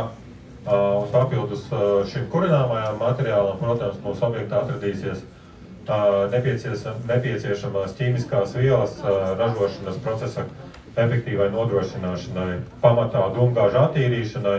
Mēs izmantojam aktīvo ogli, kaļķa materiālu un amoniaka ūdens šķīdumu 25% koncentrāciju. Cik tonnas kolēģi atbildēs sekos tālāk sapulces laikā, tik līdz būs tā mēs informēsim. Bet cik daudz amoniaka tiks ievests? Cik daudz amoniaka tiks ievests, kur mums uztrauks? Amoniaka tvertne atvainojas amoniaka hidroksīda tvertne 60 kubi. Vai pie šī es dzirdēju satraukumu kundzes jautājumā, zinot, ka Salaspilī arī šis pacēlās, vai jūs varat izskaidrot ātri atšķirības starp amoniaka hidroksīdu un amoniaku? Māri, šis ir jūsu gadījums? Nē, tas izrādās nav, kundze, es to nesen iemācījos. Māri, apstipriniet, ka es kaut ko dzirdēju. Jā, ir liela atšķirības starp amoniaku kā tādu un amoniaku ūdeni no amoniaka hidroksīdu. Tātad amoniaks ir gāze, smirdīga gāze, kur visi pietiekoši labi pazīst, ja paost, tā teikt, ožamos pieredzi. Viņu var sašķidrināt, starp citu, Ventspilī ir venta amoniaks, kurā glabājās lielos toveros, tā teikt, sašķidrināts amoniaks kā gāze. Viņi arī pārvadā ar vilcieniem pat dzelzceļu, bet šajā gadījumā mēs runājam par amoniaku ūdeni, respektīvi šī amoniaka šķīduma ūdenī. Sprādzienam neiespējams? Nē, sprātiņš pats par sevi nesprākst. Skaidrs. Kundze, viņš ir atbildēts? Es papildināšu amoniaka, faktiski amoniaka šis savienojums tiek izmantots arī dīzeļdegvielas automašīnās dūmgāžu attīrīšanai, izplūdē. Attiecīgi AD bloku, ko mēs izmantojam dīzeļa automašīnās, ir ļoti līdzīgs attīrīšanas process, kādu mēs esam šeit šajā reģenerācijas stacijā paredzējuši. Sveiki, sauc Arturs, un jautājums ir tāds sekojuši, kā jums izveidojas bottom edge un fly edge, ja? Tas tie pērni, tā teikt, ja? Bottom edge ir kaut kā 50 tūkstoši tonnas gadā un fly edge 10 tūkstoši tonnas gadā. Tā uzglabāšana interesē kāds silos vai bunkuru pārvešana, jo es īsti nezinu vienu pārvadātāju Latvijā, kas ir ar tādām atļaujām, kas to var pārvest. Un otrs jautājums, ir tāds tehnisks jautājums. Jums ir dekamera. Dekamera ir 800 līdz 1000 gradiem, no apturēt tiek uzturēt. Notiek kaut kāds aizprostojums. Principā filtros jau vienmēr notiek tā aizprostojuma. Cik es apkalpoju cits rūpnīcas, es zinu, ka notiek dzīve notiek tā, ka tiek ieslēgts bypass režīms. Un attiecīgi, kad ieslēgt bypass režīms, kur pazūd visi tie izmeši un tā tālāk. Mūsu stacijā bypass režīms nebūs. Šeit mēs izmantojam maisa filtrus. Jums informācija, varat atbraukt arī uz Jelgavas koģenerācijas staciju apskatīties. Maisu filtri dūmgāžu attīrīšanai sastāv no vairākiem šiem filtrēšanas, teiksim, iekārtām. Un, ja vienā no iekārtām ir problēma, mēs ar 2 iekārtām varam 100% nodrošināt attīrīšanu, kamēr mēs to vienu savedam kārtībā, vai samazinām jaudu, ja nepieciešams, lai atmosfērā kaitīgās vielas vienmēr nonāktu pēc filtrēšanas. Tā kā tas ir tas princips, kāds arī paredzēts šajā reģenerācijas stacijā, un viņu varat pārliecināties dzīvē, atbraucot viezot pie mums uz Jelgavu. Ok, tas labi izklausās. Tanī, jums kaut kāds remonta dienas arī ir, vai ne? Nu, tagad tiek apturēt vai neapturēt tā vispār dedzināšanas process. Tieks apturēts vai neapturēts vispār? No principā, jebkura rūpnīca, kur nodarbojas ar dedzināšanu, jā? Plānot apstāšanās reizi gadā. Reizi gadā. Un tajā brīdī jums arī veidojas papildus kaut kādi ķimikālijas, kas tika atterīts no tām dekamerām un attiecīgi, jā, tas arī tiek izvests.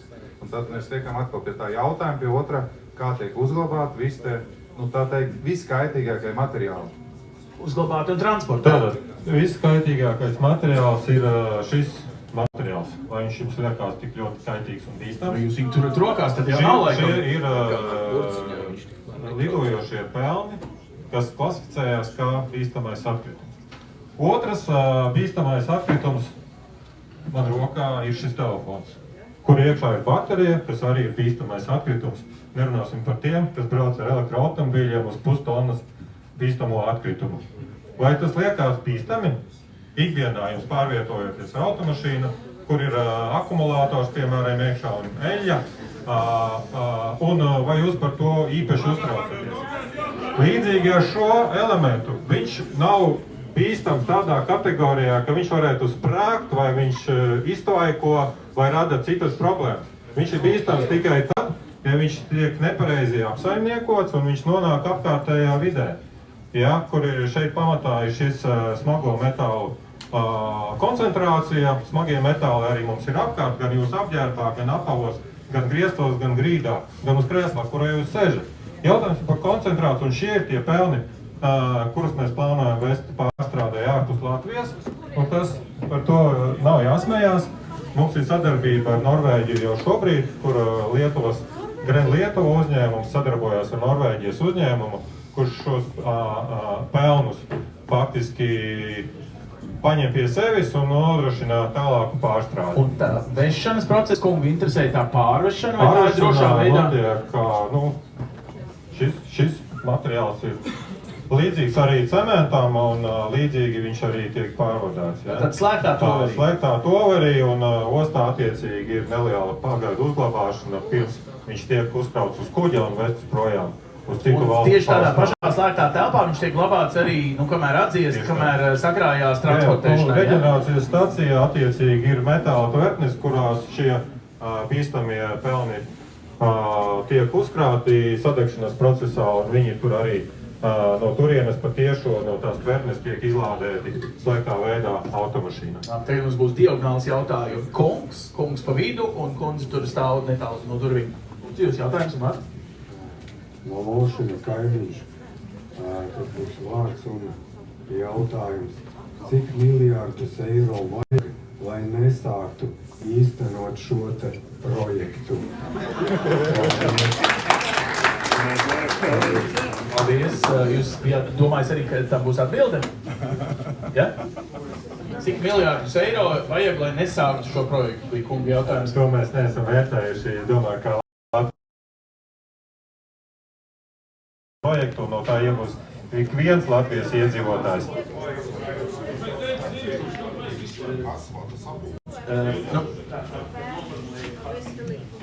Gins, Pūris, Drēliņa iedzīvotājs. Jūs, diemžēl, tā arī neatbildējāt pēc manas saprašanas.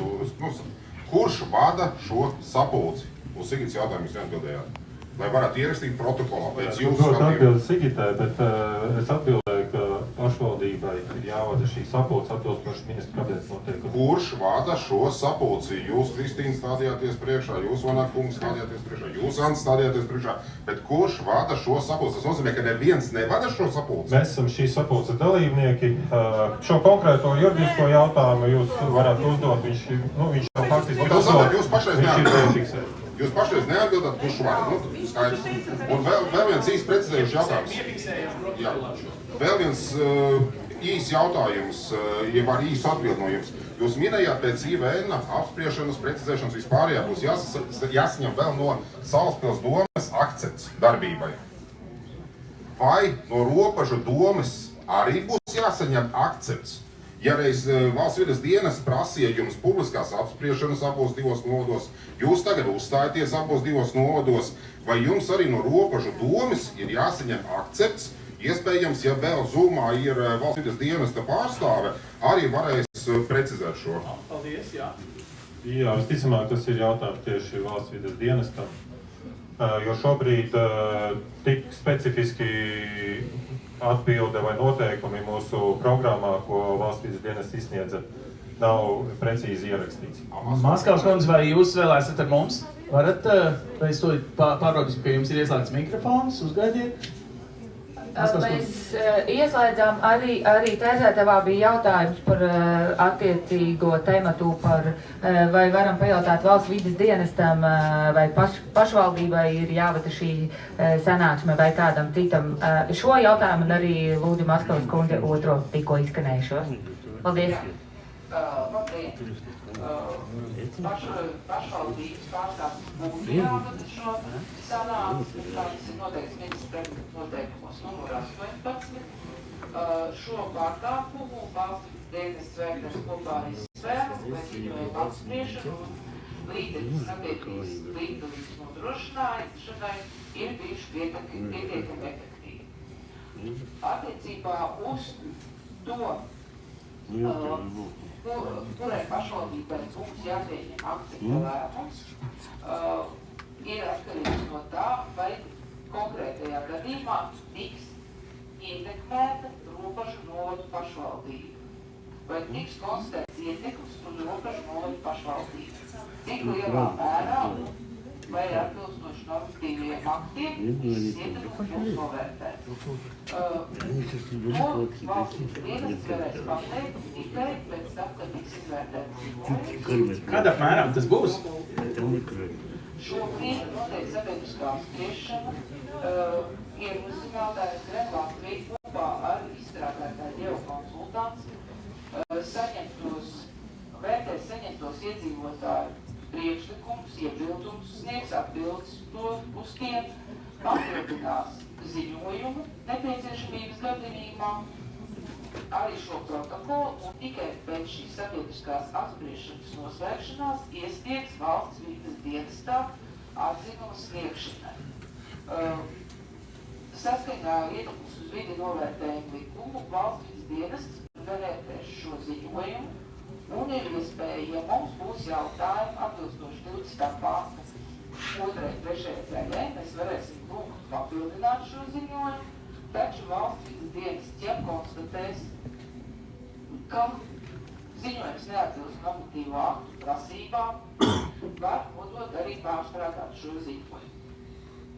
Šobrīd šādu vērtējumu es nevaru sniegt, jo dienests nav izvērtējis visu ziņojumu vēl līdz galam. Skaidrs, procedūra aprakstīta. Liels paldies! Gints uzskata, ka viņš nav saņēmis pilnu atbildi. Precizējiet tad.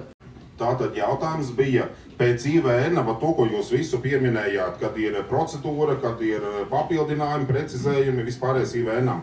Vai vienlaicīgi Salaspils dome, kad izskatīs pašu šo ideju pa būvniecību, arī sniegs atzinumu Salaspils pati dome, vai arī Ropažu domei būs jāsniedz atzinums, ja reiz publiskās apspriešanas visur, visas lietas saistībā ar Grenu ir ietverts arī Ropažu novads. Jā, valsts dienests izskatot ziņojumu konsultēs ar iesaistītajām institūcijām, tajā skaitā ar pašvaldībām. Mēs jautāsim viedokli gan Salaspils novada domē, gan Ropažu novada pašvaldībai, gan Rīgas pašvaldībai. Tāpat mēs konsultēsimies arī ar dabas aizsardzības pārvaldi, kas ir kompetentā institūcija dabas aizsardzības jomā. Sabiedriskajās apspriešanas laikā arī izskanējušos jautājumus saistībā ar dabas vērtībām. Mēs lūgsim vērtēt arī dabas aizsardzības pārvaldu. Paldies! Paldies! Nākamais jautājums. Tremans Valērijs. Es vēl neesmu Ropažu novadā iedzīvotājs, bet tieši no šī uzņēmuma ir atkarīgs, vai es būšu. Un mans jautājums ir tāds, tā kā kolēģi, kas uzstājās, ļoti labi pieminēja, ka viņi iepazinusies ar Japānas pieredzi. Šajā gadījumā Japānas vides ministrijas secinājums par atkritumu sadedzināšanu kāds ir, ka tas ir pagaidu risinājums ar ļoti dārgām veselības izmaksām. Tātad mans jautājums ir tāds, vai atbilstoši kritērijiem, IVN veidošanas kritērijiem, kas jums ir minēti 20. lapus beigās un 21. lapus sākumā, tātad būs atsevišķi izvērtējums par ietekmi uz iedzīvotāju veselību. Kas ar to ir domāts? Ir domāts PM1 ultrafīno daļiņu ietekmi uz cilvēku, kādu šī rūpnīca atstāja. Tas, kas Eiropas Savienības normatīvos nav minēts. Japānā tas ir ļoti labi aprakstīts. Plus, runājot par Japāņu tehnoloģijām, šāds te ārā tehnoloģijas salīdzinot ar tā saukto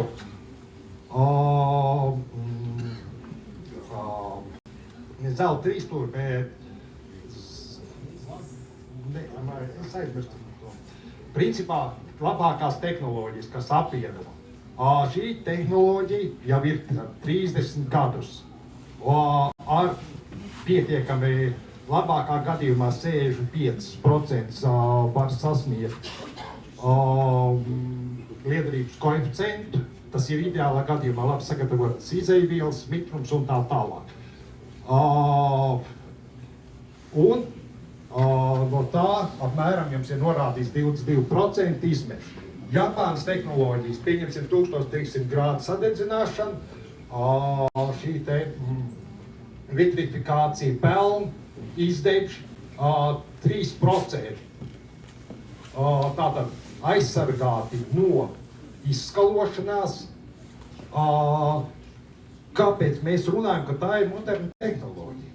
Paldies par jautājumu. Vai šī ir modernākā pieejamā, vai esat izvērtējuši alternatīvu, ka sistēma tika piegādāta no Japānas ar citiem sadegšanas parametriem, temperatūrām? Tātad verdošā slāņa katls bija alternatīva, kuru mēs vērtējām pret šo pamata paredzēto risinājumu ar kutīgu ārdu tehnoloģiju.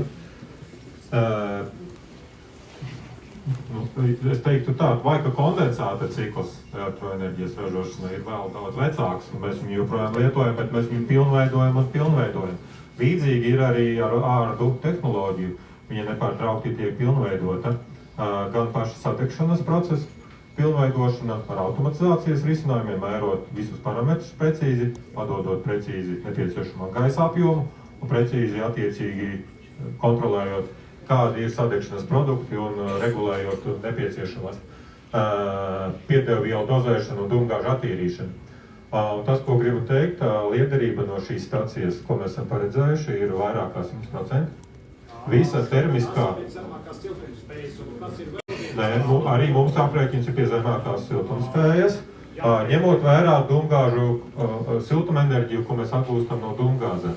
Dūmgāžu rezultāti attiecīgi ir virs 100% liederība. Un šeit jūs ir vēl viens, tieši tas pats ir gāzes katliem, kondensācijas tipu katliem, norāda 105–106%. Un vienu piemēru, lietotājs, kas mācījies skolas grāmatu, viņš saņem šādu instrukciju, un viņš prasa, tātad, es ieslēdzu katlu, viņš sāk strādāt, un man vairs nekas nav, gāze nav jāpiegādā, viņš strādā.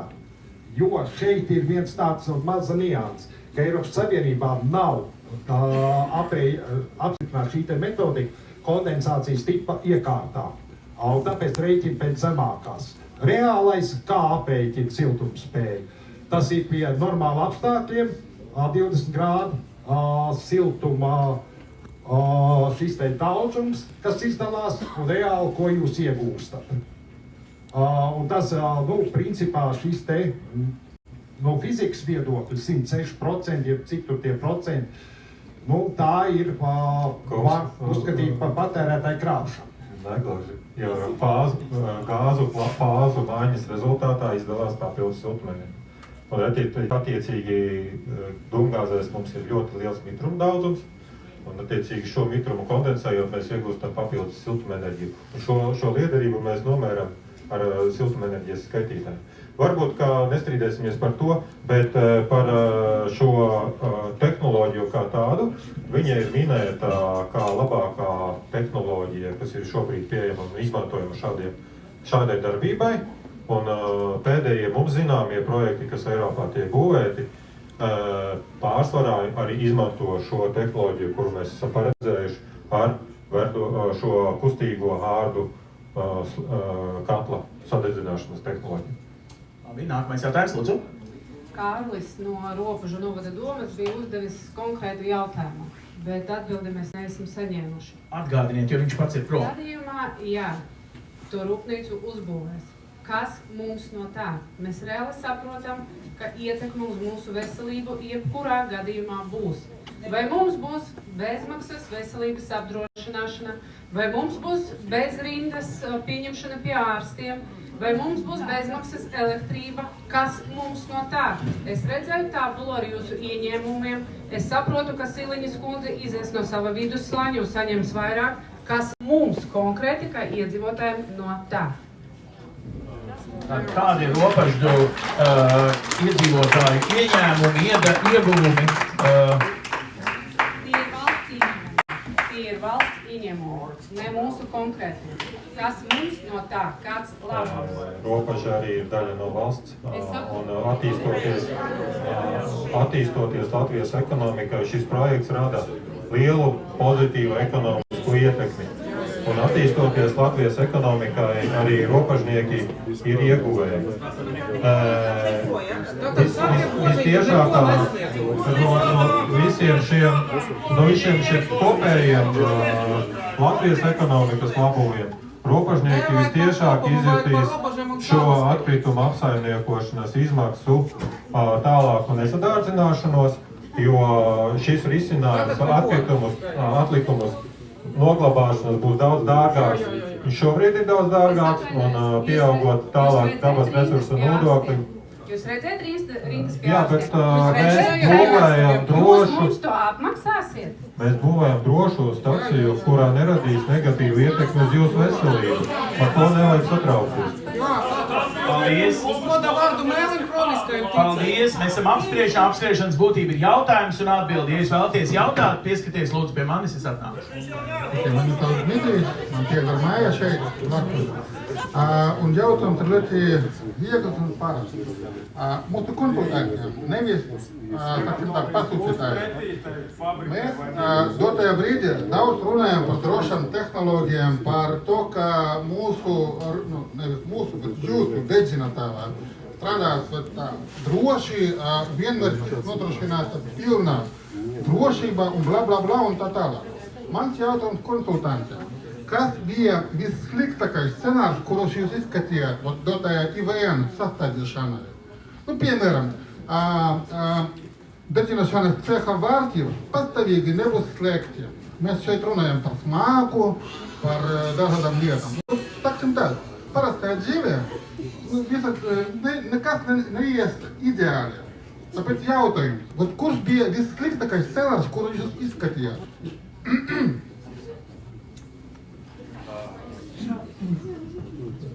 Iedzīvotāji, es saprotu jūsu bažas par šiem visiem sīkajiem jautājumiem, kas saistīts stācijas. Tas nav sīki, tā ir mūsu veselība. Stācijas darbība patiešām sastāv no sīkumiem, par kuriem mums ir jārūpējās, lai mēs nodrošinātu šo drošību. Un jūs nedzirdējāt, ko es teicu. Tātad stācijas darbība un visi šie smalkie aspekti ir bijuši aktuāli gadu desmitus dažādās sabiedrībās, tur, kur šīs stacijas tiek plānotas un uzbūvētas un tiek eksploatētas. Līdz ar to šīs tehnoloģijas ir soli pa solim attīstījušās, un katra jaunā stacija tiek būvēta vien labāk. Un attiecībā uz šo jautājumu par vārtu atvēršanu, un vai šai brīdī smakas iznāk ārā, ir paredzēta tehnoloģija, kas to novērš.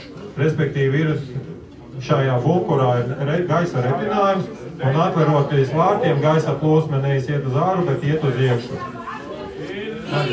Man viens jautājums, saistībā ar jūsu atbildi. Es jautāju konsultantus. Atbildēs, ka parasti jūs. Jūs esat konsultants vai kāds? Jūs arī vadītājs dotajā sapulcē?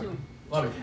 Par to vadītāju mēs šķiet jau izrunājām, tur vairs īsti neko nevar izmainīt. Vai jūs varat, Kristīna, atbildēt, vai ir bijusi modelī kaut kādi sliktākie no gadījumiem, kas varētu tiešā veidā ietekmēt uz vidi no tā kā reālajā darbībā, saucamie sliktie scenāriji, kā jūs viņus modelējat? Es varbūt arī jums jāizstāsta, kā tas strādā, kā tiek pieņemts, ka kaut kas var noiet greizi un attiecīgi kā tas tad notiks. Ja, jums jābūt bišķīgi savaldīgam, ja? Mēs tagad mēģināsim atbildēt uz šo jautājumu, tad jūs varat uz solīju. Bet mums bija, kā es teicu, ir tāda sistēma. Jūs piesakaties, un tad es atnāku. Tur bija kungs, tagad jūs pieteicāties, es paņemu jūs rindā, ja? Mums ir 2 jau, jūs ir 3. Mums tiešām ir 5 minūtes. Kristīna, kungs zālē, es pat neredzu, viņš uzdeva un aizgāja, tad jūs varat neatbildēt. Jūs esat, ja? Jā, labi. Tad, Kristīna, atbildē kungam. Es paldies par jautājumu, es nedaudz paturpināšu. Kā jau Andris minēja, pamatā, kurai drošībai ir preventīvi pasākumi, tātad daudz līmeņu drošības sistēma. Es necitēšu vārds vārdā, bet principā tā tas arī tiek paredzēts, lai novērstu jau saknē, ja kādus avārijas riskus to iestāšanos. Ir daudz līmeņu sistēma. Atgriezīšos. Tātad es pieņemu, ka jūs esat iepazinušies ar šo un saprotat, ka stacijā būs daudz un dažādi signāli, lai maksimāli reaģētu, kas lielākā daļa būs automatizēti un lai minimizētu reakciju uz jebkādu avārijas situāciju.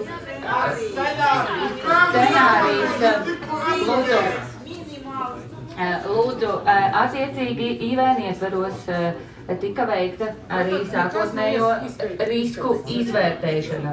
Tātad Zviedrijas Somijas uzņēmums kā konsultants šo ir veicis. Īsumā tika identificēti potenciālai riski, ko varētu izraisīt paredzētā darbība. Tātad lielākie riski ir iespējami noplūstot amonija hidroksīda šķīdumam un arī dabas gāzē. Tātad visi ir dzirdējuši par domino efektu. Tad lūdzu iepazīstieties, lai nekavētu laiku, es ķeros pie esences. Lūk, ir apzināts, ka domino efekta rašanos var izraisīt bunkurs, tātad, kur tiek uzglabāts kurināmā materiāls. Ja? Gadījumā šis bunkurs aizdegtos. Un tālāk izplatītos uz citām stacijas daļām. Kā jau minēju, augsto drošības sistēmu, protams, ir plāns, ka uguns nekavējoties tiek apturēts jau bunkurā un neizplatīsies uz tālākām stacijām. Līdz ar to šī ietekme jau vēlreiz ņemot vērā stacijas augstos drošības pasākumus, ticamākais tiks lokalizēta objekta teritorijā. Kā arī objektam ir paredzēts izstrādāt civilā aizsardzības plānu pirms objekta nodošanas eksploatācijā, un ir labi zināms, ka šīs plāns tiek skaņots kopā ar Valsts ugunsdzēsības dienestu un citām kompetentām institūcijām. Plānā arī tiek izspēlēti scenāriji un notiek notikumi un varbūtības tieši jau detalizēti šai rūpnīcai, tātad arī tā skaitā izskatītas rūpnieciskās avārijas. Labi, Kristīne, šeit ir papildi jautājums no kunga? Jā, viegls jautājums profesionāliem. Jūs izskatījāt situāciju, ka jūsu dedzinātavas sētā notiktu ugungrēks un uzreiz 4 vai 5 krāvu mašīnas, viņi izdegās. Kas būs tālāk? Runa būs par to, ka jūs izanalizējat sēkas, vai jūs kaut ko izdomājāt, ko mēs visi darīsim, lai, taksim, tā kompensētu tas izmešus, kurus mēs dabūsim šo ugunsgrēka rezultātā. Man ļoti viegls jautājums. Viss ir ideāli, viss darbosies automatizēts. Tur būs ideāli darbinieki, kuriem būs ideālas procedūras. Vadītājs būs, no Marsa, taksim tā, ja? Un tālāk jautājums. Parasta situācijas, kuras jūs nomodelējat, kāda bija vissliktākā? Kā jau es minēju, ja kāds mani vērīgi klausījās, ir veikts sākotnējais risku identificēšanas vērtējums. Attiecīgi civilā aizsardzības plānā uz rūpnīcas eksploatācijas uzsākšanas brīdi. Labi, Kristīne, vai ir kaut kas piebilstams, jo... Tādas detaļas IVN-ā netika vēl apskatītas. Tas arī nav IVN jautājums. To tad, kad jau projekts ir realizācijas stadijā, tad prasa... Tas nav IVN uzdevums tik tādās detaļās. 1% letalitātes. Es varu, ja būs pacietība, es varu arī lūk izstāstīt. Es ātri izstāstīšu. Mums ir aprēķināts izvērtēts 1% letalitātes gadījums, kas ir šis bīstamākā avārija, kas varētu iestāties.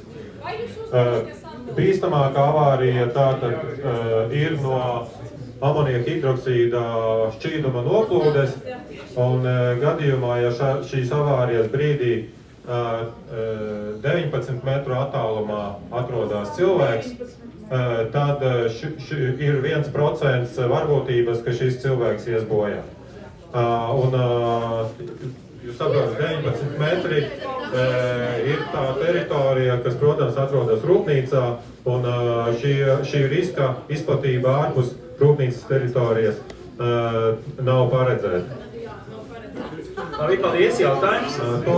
Tas ir aprēķins, un jūs amonieka hidroksīds kā šķīdums 25%, viņš faktiski nav sprādzienu bīstams nekādos gadījumos. Labi, šeit pašā tēmā jautājums.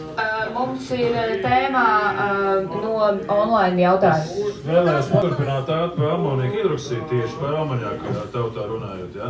Kad, ja gadījumā saprotāt vērtniet dubult cienām, ja būs kaut kāda avārija vasaras laikā, tieši tā fūra, kas piegādās cisternē, ja? Turpinot šo jautājumu. Vai ir arī ņemts vērā, kā neutralizēt šo amoniaku, teiksim, ja? Kā notiks, ka vējš pūtīs uz māju pusi, piemēram? Vai ir modulēta, datoru modulēta šī situācija, piemēram? Šī nav sliktākā situācija, attiecīgi mēs varam precīzāk aprakstīt šo konkrēto gadījumu ietekmes uz vidu novērtējumā, bet šī situācija, kad no tvertnes noplūst, amoniaks ir bīstamāka situācija. Jā, un tad vēl jautājums, tagad tikko gadījums bija Jaunciemā, arī tur atkrituma dedzināšana ļoti minimālās lietās, ja, ir 2 reizes pārzināts radiācijas fons, vai kāds kontrolēs radiācijas, teiksim, skeneris, ja, iebraucot šīs fūras, ja, kas vedīs atkritumus dedzināšanu? Jā, tas ir projektā pamata risinājums pie iebraukšanas būs radiācijas skaneris visām automašīnām, kas brauc iekšā un kas brauc ārā. Vai šie publiski pieejami dati ir jautājums no zāles?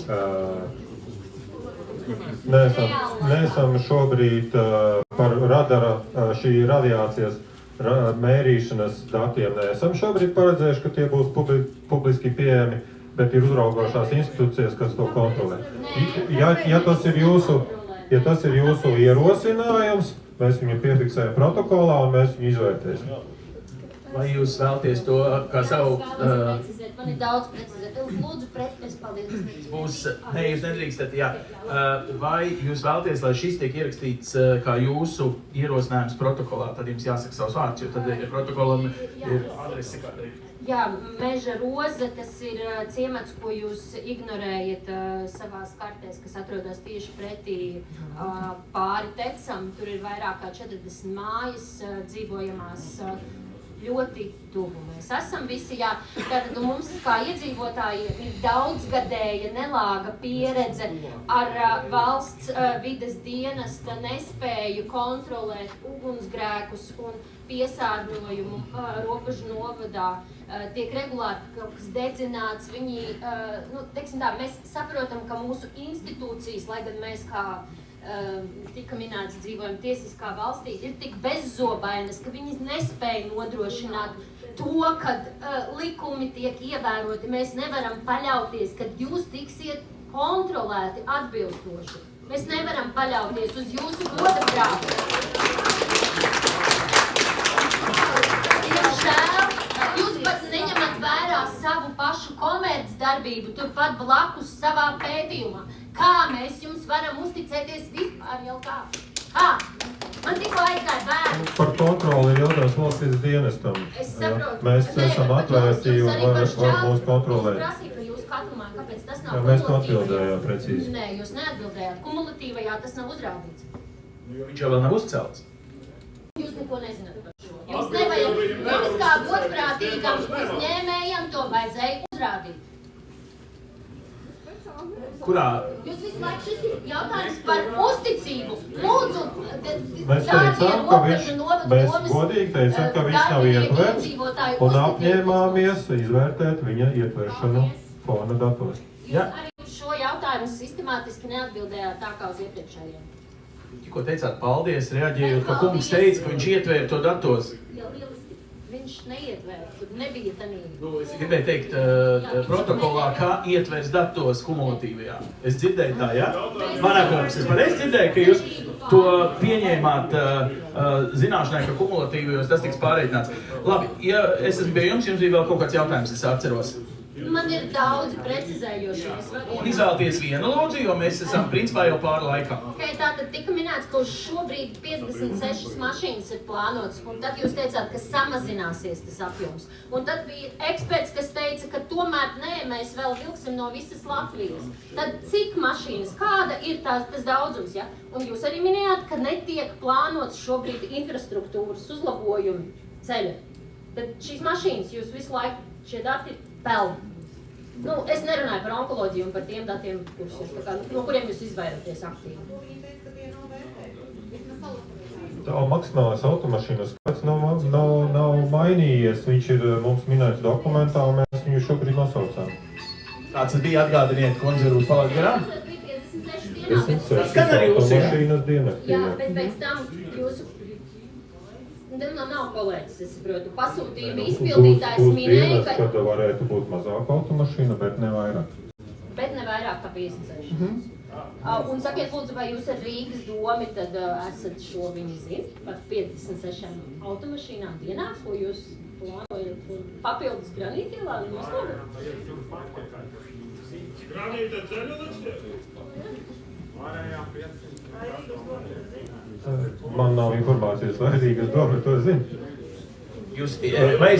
Labi, tad es mēģināšu noformulēt praktiskāk. Vai es pareizi saprotu, ka jūs vārds un uzvārds ierosināt protokolā minēt, ka uzņēmumam Gren būtu jāinformē Rīgas doma par nodomu par 56 mašīnām dienā kaut kādā eventuāli nākotnē palielināt, ka tur palielināsies kravu plūsma līdz ar šīs ražotnes darbības uzsākšanu. Pareizi noformulēju jūsu vārdā, vai kā? Nē, es nezinu, viņš saka. Vienkārši es mēģinu tā kā...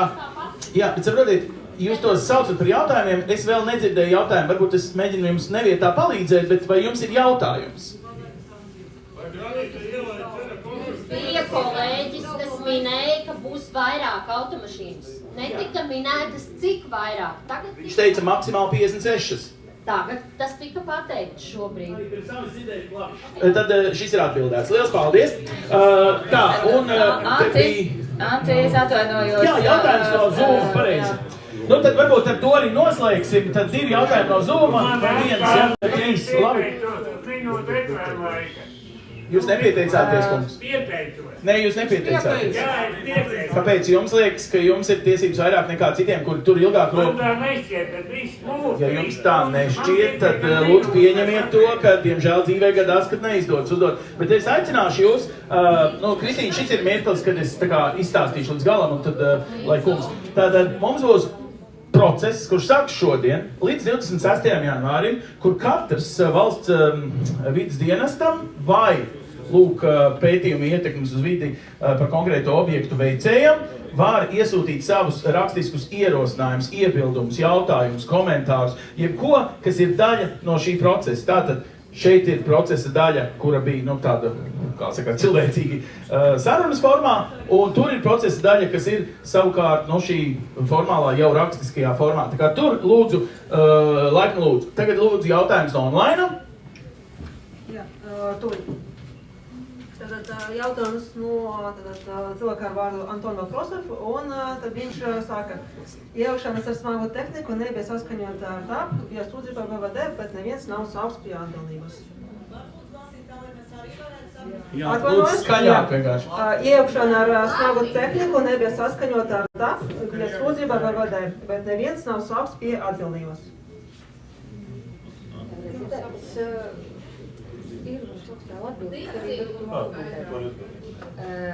Jā, ļoti esam informēti Greņu uzņēmums par šo darbību, un nav nekāds noslēpums, ka 24. gada oktobrī Greņu šajā zemes gabalā veica ģeotehnisko izpētes darbus. Attiecīgi vērsāmies arī pie dabas aizsardzības pārvaldes, tur bija, kā saka, virknieši saraksti, pārvalde arī ir saņēmusi konkrēto sūdzību un ir sniegusi atbildi, ka es šo to varu nocitēt, bet, nu, principā, kā nav atrastīti dabas aizsardzības pārkāpumi, piemēram, tas pats tā pati putnu suga, kreks, lula rolbējā, ir konstatēta nevis konkrētā būvniecības plānotā gabalā, bet kaimiņu īpašumā. Attiecīgi novērojumi ir datēti un reģistrēti iepriekš uz doto brīdi, tas arī šie putni nekādā veidā viņu dzīvotnes nebija sastopams konkrētā zemes gabalā. Tāpat arī nav reģistrētas aizsargājumās sugas, biotopi vai mikroliegumi, kā šādā veidā tiktu šī darbība ģeotehniskā izpēti to ietekmētu. Ir vēl plaši un gari skaidrojumi, bet dabas aizsardzības pārvalde īsumā nav konstatēts pārkāpums. Un šis arī ir iekļauts ietekmes uz vidi šajā jūsu viņš jau bija ietverts Labi, tad konkrētais jautātājs var paņemam vēl vienu pēdējo noslēdzošo zīmīgo simbolisko. Vai jums pašiem ir skaidrs, tas, ka cilvēki robežu novadā nevēlās to atkritumu dedzinātāju? Tad jautājums vēl no Zomā. Vienkārši pajautāsim uz zālē, ja kāds grib, lai paceļ roku, vai būs kāds, kurš vispār grib, izņemot jūsu pārstāvis. Kāds grib? Lūdzu, jautājums. Es domāju, ka nevienu šeit nav, kurš grib. Un arī visā robežu novadā, ja mēs iesim uz ielas un pajautāsim cilvēkiem pretīm nākošiem, vai kāds grib izskats tecināšanas rūpnīcu. Es domāju, atbūtos konkrēti, neviens negrib. Pret cilvēku gribu. Pret cilvēku gribu. Mēs esam pret. Mēs esam pret. Latvija ir daudz brīvas, mēs man domas lauksā. Nu labi, tad, lai mēs varam, tā teikt, sajust to spēku, vai jūs vēlaties tad pacelt roku uz kunga aicinājumu, vai kā savādāk jūs aicināt nobalsot? Kur ir pret? Paceļam rokas, kur ir pret? Es saprosim atbildi rakstiski jautātāju.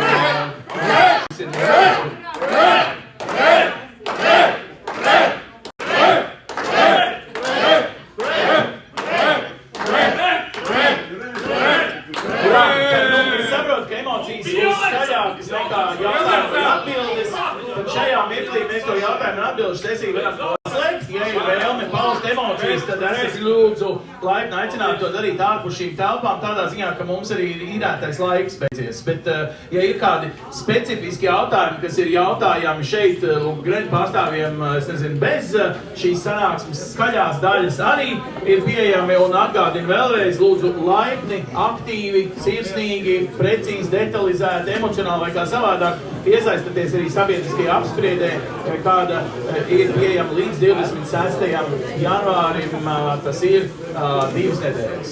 10 dienas, ja sanāk no šodienas vai kā.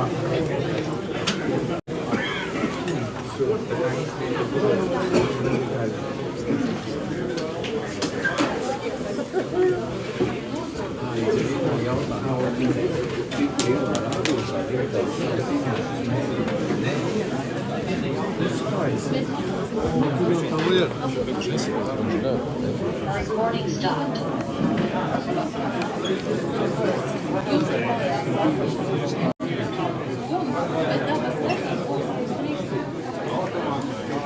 Nu, ko tā, kur cilvēki vēlreiz, es nezinu jau kuro reizi pateica nē, arī visi aktīvi beigās. Es vismaz šķiet jau kādas 6, 7, 8 reizi. Lūk, līdz ar to. Čau. Nu, ko viss ir kā, pateica nē, nu, kuro reizi jau 5, 6, 8. Cik mēs reizi jau esam to teikuši. Bet interesanti juridiski, kā beigsies, jo vai šos sapulces vispār ieskaitīs vai nē. Es domāju, ka te nevar viņiem jārīkopus atkārtot. Jo protokolam viņam jau vajag ieprotokolēt, ka tāda ir notikusi, bet šeit jau tas īsti nedara, tā kā tā. Nu tālāk, redz, kā šodien beigsim, piesakojoties šim manam profilam, visi tiešraidi šeit, arī no Rīgas domas, turpmāk kā padalāties, piesakojoties un sekojam līdz šitam un arī visam, kas Rīgas domē notiek. Tā, pagaidām, čau.